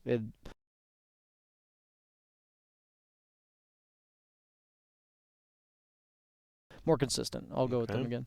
Yeah, Boom would have to win out in lanes. They can. AM can beat Void Spirit. Mars can beat Slark. So if they can get the setups that they want and manage to win those, both of them, especially that Mars Slark lane, can go back and forth, but the advantage is to Mars. Okay, makes sense. Game number 3, Fnatic versus Boom Esports. We're going to send it over to Dakota and Blitz. Thank you so much, Grant. We got it right over here. I'm here with Will, and we're getting ready to hop into a hype game number 3 of Boom Esports versus Fnatic. Now, Will, last game, most people favored Fnatic, even with what looked like atrocious draft in potential laning phase. This one looks a bit better, so I have to imagine Fnatic is looking good in this. But which draft would you prefer Team Liquid play with? Probably Fnatic's by far, too. Yeah? And the odds, I think, reflected that, too. I think it was like 1.4 to like 2.8. Oh, good eye on so that. people still think that Fnatic are pretty favored. A little bit of trepidation, 1.4. I think it started at like 1.2 or something at the beginning of the day. So things have definitely started moving and escalating towards Boom, especially after that last game. But I think that if I was a betting man, I would probably put my money on Fnatic just because I think that their draft is superior. I think they have multiple ways of catch. They have really good ways to deal with Boom's heroes. We saw what the Monkey King versus Ember Spirit matchup looks like already. Yeah. Yeah. And if you didn't see it, it's not fun. It was dominant, and now Fnatic have it in their possession. So, we could have that little bit of extra. Let me show you what I can do with the hero factor involved. It was already acknowledged heavily by the panel. You have a situation of a Phoenix being picked into Snapfire. It's talked about a lot how Snapfire is so damn good against the egg. I imagine that's something she's going to be looking out for here. Yeah, and also, there's not even a lot of good protection and defense, as Cap was talking about, for the egg. So what the hell are you supposed to do if you're a Phoenix in this game? I don't know. It's not fun. The first time I played against Phoenix against Snapfire, it was terrible. I mean, I instantly thought I should complain to somebody at Valve because there's no way that Lil Shredder should just be like, bop, bop, bop, bop, bop, bop, done. But that's how it goes. That is indeed how it goes. That's how it be. I understand why it works on towers, like the attack speed slow on the towers and stuff like that. Nice, but I don't know. There's so many heroes that as soon as she's in the pool, that if you have ideas of picking, like Undying or Phoenix, it's just not fun. Is no fun. Now, what about the AM experience here? It was mentioned that in the laning phase, he should have a pretty good time. You're going against an ice off-lane Void Spirit. I personally have not seen this. I know of Void Spirit being a mid laner. I even heard recently of the 4-position Void Spirit and got to see it myself. Is this hero really that good that he could just play any position? I was offline voicer today in my pub. How'd that go? Is it a good? Does it feel good? It was like 14-0 or something. Okay, must feel damn good. Now, would it feel as good going against AM? No, I was against I had a really easy lane. I think I was like against Undying plus Anti-Mage, or no, Undying Morphling. And I had like Snapfire, so we just kind of right-clicked people and killed them. Do you wish that Storm Spirit was as flexible as all the other spirits as far as positions? Because I know even Earth Spirit can play mid lane. I know Ember Spirit has had some dabbling in the support position recently. You know, Storm is like mid and maybe safe lane in some occasional games. Would you ever wish of a 4-position Storm Spirit to work? Nah. I like him exactly where he is. I like him where he is. I just feel like that's a cute thing Ice Frog would be like, I wish all the spirits were flexible because spirits are like wind and water and earth. He's going to have to make it so then if he wants it to be support, his Q would have to change. Like his Remnant. Uh-huh. Like it's impossible to land. Unless That's like true. And I feel like if he gets too crazy with the idea of changing up Remnant, it could greatly affect the core part of Storm Spirit. Wait. Oh, okay. So they don't actually know quite where the ward is. That's pretty nice ward position. I notice Fly from EG places that one a lot. You're talking about this Dire ward he places that one a is lot. Up of the river, yeah. Yeah, the support's warding is a metagame in itself, you know. You can't be too predictable. Everybody able to study each other's replays and tactics, you know, games, and you kind of could easily understand a warding pattern that support has to offer, so it's good that there's people like Fly and others to continue to think outside the box and find new setups and new good ward positions to counter. But yeah, here we go. The fabled Monkey King Ember Spirit matchup, which should be heavily Monkey King favored. We'll keep in tune of. It's actually kind of okay because he got the superior block on the Ember. It did start high ground, which allowed Ember to get that clean 3-0 start. Yeah, this is a pretty ideal circumstance for him because what you want against the Monkey is for the lane to be pushed in your favor. So Makoto's actually kind of making this work right now. He's one off of perfect CS. Yeah, he's got 6 out of 8. He missed that one creep that I think he should have gotten, but otherwise, nearly perfect, Dakota. Going fantastic. I imagine the mid lane is just as volatile as it's ever been. So this could be a nice clean start to the point of those early rotations from maybe some of the other lanes. We briefly checked in on bottom, which is pushed pretty far forward into the Radiant side. And now Radiant able to kind of fire back a little bit of harassment. But, you know, kill potential is something in itself. You maybe get a clean spear and set up maybe a clean cookie for the Slark and then followed up with a pounce. That could certainly do a number. But, you know, Phoenix has the opportunity to dive away, and then Mars is tanky. Where do you think potentially we could see First Blood happen? Towards mid. Towards mid? I think what DJ will do after he pulls this wave, after he did anyways, is I think he actually... Oh, wait, what is this pull right now that... Okay, no, he was just pulling from the side. I thought there was like some weird way to connect that I've never seen before, but I would imagine he just goes towards mid and they try to make a kill happen on... But that Dire Ward, dude. Yeah, that's smart. I think it spotted him. They pinged them, and now DJ is not going to get the smart approach. Makoto is, you know, pushed forward. They're still drawing like, hey, dude, watch out. Oh, Earthshaker's over there. there. Makoto might just die. Will he still die, even though they have the intel? I mean, they pinged. They told him. Don't do this. They... Oh! The dodge! He's so good, baby! He's so good! Oh my god! No! That was you so should sick. just let him have that at that point. That was, yeah, honestly, you just you suicide for that one. Oh, that was so sick. I might forgive you now because you should have known that was coming, but damn, man, still. That was so sick. I will always appreciate a good slide dodge, especially in that circumstance. Like if he could have gotten the kill and somehow corrects that lane, that would have been insane. And he's almost got the same CS that that Moon had at the 6-minute mark last game. Moon, I think at that point had like 19, I believe it was like to 44. Oh, and he actually kills him. No. Wait. He just got back, right? Yeah, he just got back. Apparently, he just stayed with low HP, and then he gets clicked. And now this lane is even better for him because he's going to up him in CS. He got more gold and experience for the kill than The ward is still there. They still see DJ. Guys, stop getting caught by DJ. You know he's there. He's been lurking around in the jungle. Ah, it's fine. It's fine. Oh, my goodness. How does this man get away with this so much? It's okay. Under surveillance. It's all right, because Makoto's just outplaying them. And you know, right? I believe it right now. Dakota, he's gotten way more. He's 100% gone way more out of this lane than he should have. They have backup nearby now. It looks like, you know, little Oracle is trying to sniff out what DJ's up to and shake things up a bit. You know, DJ was able to get a pretty deep ward himself now onto Boom's side, so there's going to be intel going the other way. Also, it was unmentioned because there's so much chaos breaking out. They did get that kill on the bottom lane, too. I believe Snapfire picked that one up, getting the takedown of Hyde.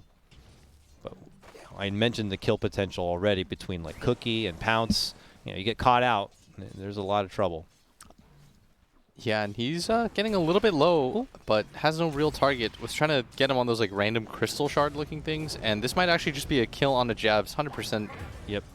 You know, throws himself into the fray, but same goal there. Meanwhile, mid lane Moon moving past the tower. We got DJ around the corner. Makoto tries to head to the other side. The fissure not quite long enough. He eats through the tree and finds a safe passage right there.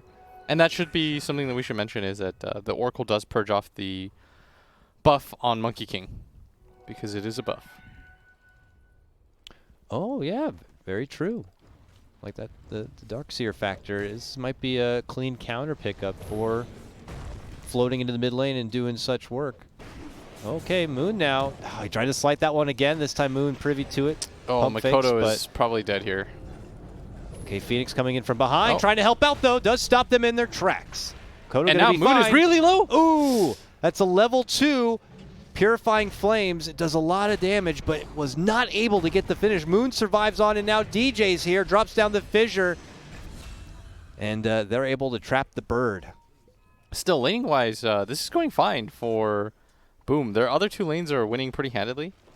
The Void Spirit just TP'd mid, so Anti-Mage, who is already having a pretty good game, as our analysts rightfully pointed out, it's a really nice matchup for him, is doing perfectly fine. This Ember Spirit is just kind of threw away his thing, but he's going to get a kill on the Moon. Oh. He actually would have done that solo anyways.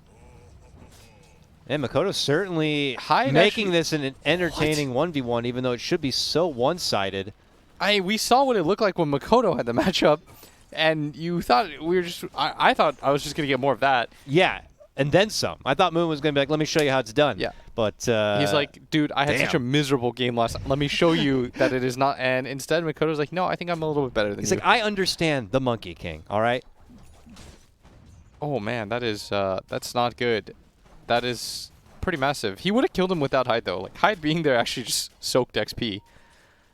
But yeah, this Monkey King is 300 net worth behind. At this point in the game, he was almost like 2K ahead of the Ember.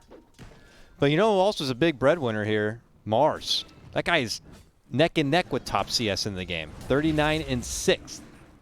He has been just trucking away down here, and now shielding up onto 23 Savage. They force him back, 23 but Savage the Big Bird going in for the finish. Is he going to crumble away? He's dead. Will. At the same time, how does Top die? A tit for tat, I guess. How does Anti-Mage die there? DJ things, I guess. This man's all over the place. Okay. It's criminal. I'm telling you. I don't even blame our ops for not watching top, because I don't think that... I think if I asked Brian, like, if that's a lane that he can die in, he'd probably say no.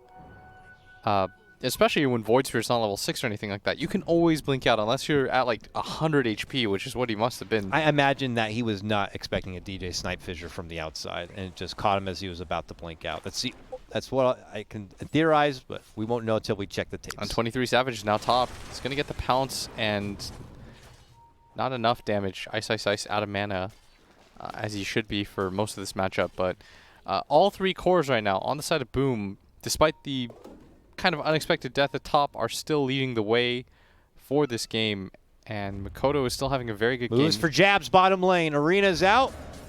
Just out the Javelin, the shield crash, and that's all it takes. Nice ping and execution of action right there. Meanwhile, top. Makoto how fast they're playing shielding right now. up on the DJ, and Boomer going. They have earned their advantage from the laning phase, and they're putting it into action. I mean, this is the highest net worth in the game right now on this Ember Spirit, and he's almost 1,000 ahead of this Monkey King. I still don't quite understand, if I'm 100% honest, how that happened and how the solo kill happened, because that really threw away whatever lead that they had. And the first rotation of the game is going to be by Moon and Ice Ice Ice down towards... It's not going to amount to anything. Yeah, and in fact, they're actually going to get kind of aggressive here, and that pins them to the wall. Oh, they saw the TPs, but they decided to float back a bit. They have help around the corner with DJ, but it's too late. Egg already committed, and they'll take out Void Spirit. Yeah, that's a dead Ice Ice Ice, and look at at Makoto. He's just... he has Moon's number. Oh, and he dodges baby, again! Let's go! Ooh, this boy. He is Let's just get it. Tap dancing all over Moon. Oh, man. You're straight up just getting outplayed right now, Moon. Oh, my God. I'm Very nice. Very nice. Dude, I don't get to watch enough Southeast Asian Dota. Makoto's sick. All the dribbling between the legs. I'm loving it. Like, the thing is, he's really being risky when he goes to these plays, but you can't even hate on that. It's so exciting when players just decide, like, screw it. You know, I'm better than you. Here he is again. He's leading out from the chart, but Jabs is right behind. Fissure's there, and I think maybe he got a little too overzealous this time. Finally, FNATIC can get a hold of Makoto. Does he have a spear? He does. No way.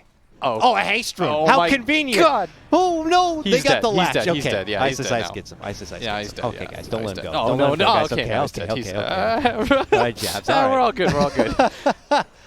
Oh, man. That would have been something. Look at this, though. From downtown, they get the He's Fissure. face He's fine. Yeah, that was a wasted Snapfire That's ulti. right. That's right. Oh, man, Makoto. One Fate's Edict. He's good. He really pushes things. You got to love it, though. You can't... I'll never hate on a player that does stuff like that. I can criticize and say, like, that was a weird decision, but straight up hate, never. Yeah, it's hard to say because had those turn into failures, then you're just, seeing somebody like really right there, fall on their own face. Oh, he could have died. All right. We're going to check out the replay here. There is action at the mid lane, and though. Moon dies again. Quick cutback because, I was going to say, Makoto's he's creating new highlight reels over here. He's taking it back to Moon yet again. Oh, you can't keep your eyes off this guy.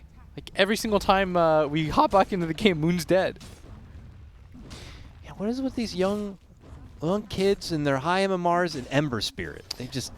That is the hero. One thing about this matchup, by the way, Dakota, is at some point it becomes fine for Ember. Yeah. Like, it's really just the fact that the laning phase is always so rough. Oh. And DJ's not close enough for... Oh, no. Makoto's just... he's happy about that. An Echo Slam was used. The Slark ulti was used now. Here comes Moon, though. He is here. Okay, Makoto, maybe his days are finally numbered. Moon Surely he dies now for this. I don't know. Around the corners, Oracle with a false promise. Oh, and they know he's up there. I think they're good. More help's on the way. Now with FBZ being here, I think FNATIC might have to reconsider. Nope, never mind. They're not reconsidering. They're all in for this one. They're moving in hard. Ice Ice Ice is going to lead out the charge, but does not find connection yet. Moon thinking about hopping in, hops back. Fisher's there. Very awkward for FNATIC out of the gate. Double chains. But they get a hold of Jabs. This is bad for FNATIC. They got to pull out. They will only lose Jabs, which I think is good for them, considering they decided to fight. Wow. I would say it's not the worst thing, but they were still there as 5, and Anti-Major's farming during this entire time. Ice Ice Ice is still being chased. He was able to get a cute little snipe onto Makoto's courier, and he's creating the space, but Makoto will take that kill. I'm not sure what space he's creating, though. During that entire time, Anti-Major's farming bottom, and Slark was top. Like, they were gathered as 5 top, thinking that they could potentially win a fight 4-on-5. So it's not like they got a lot of space out of that. If anything, they just kind of lost ground. It's like Savage is able to go for these stacks, but before he can even try to finish it, look who's already knocking at the door. Oh, Moon, you're dead again. Moving up into the high ground, finding Moon, finding another kill. I can tell you right now, this Monkey King isn't looking nearly as impressive as the Tiger King. I heard you talk about that with Pop-Tart, and I was like, he loves that. I knew it was going to slip in. That was good. I like that. I just had to wait for the right moment. Mm. Could have done better. But here, I appreciated it. It's like, who do they have to fall back on to make something happen? Ice Ice is in potentially some trouble here top lane. He's got double jump. He's okay, but Makoto's down here, and he's earned. Yeah, he's they dead. got him. They got him. Boom is just man. putting on a clinic this game. He is. And they didn't have to have as much of a, drafting advantage as this go around. Dude, look at the look at Ice's current net worth. Whoa. If you looked at just this list without seeing any of the heroes, you just oh okay, like the 4 Void Spirit didn't work out. I don't think I've ever seen Ice in that kind of position, to be honest with you. Yeah, way and down that low. My goodness. Remember what I said at the beginning of the day. FNATIC is a team that you want to win lanes against. You want to be able to slow these guys down because they play so independently that if the lanes individually don't work out, that's really where you get them. Now Boom have free reign to kind of play at their own pace here. It's a matter of what they want to do with it. They have Roche out there, but really how good of a Roche lineup are they? It might be something they just kind of pass on for now and think about picking up later. They have a tier 1 here in the mid they can gladly still go for. Yeah, Anti-Mage with this Battle Fury will continue to avoid fights, and their 4-man is so strong on Boom. Oh, yeah. And it all comes down to the fact that all 3 of their cores have had such a good start. 23 Savage is going to start this for his team, and that actually knocks down one of the trees, and that makes Moon a little bit skittish.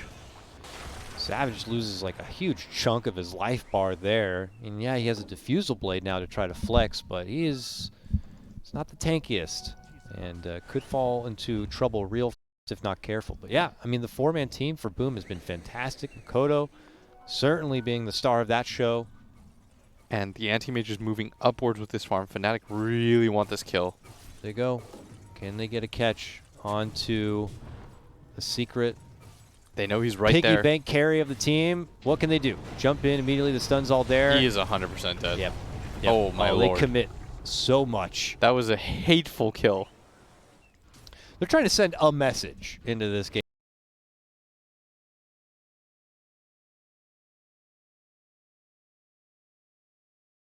Catch you out.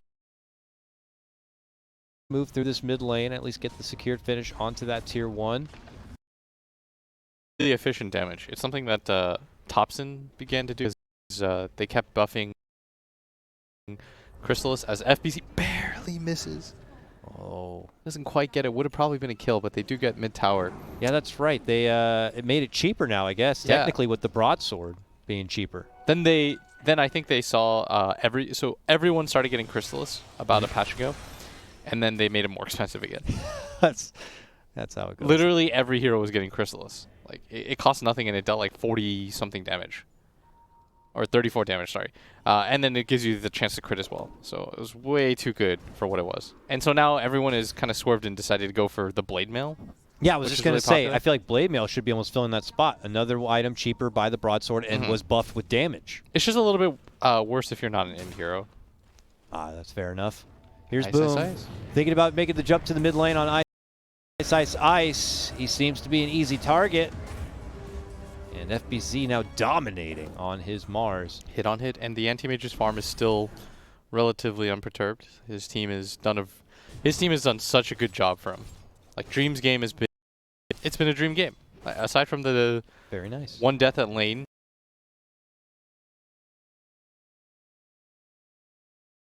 And the time he got picked off there, he hasn't really been contested too much. His team has done a very good job of winning all their 4-on-5 engagements. Oh yeah, this would be fantastic in a pub situation. I imagine if you're the A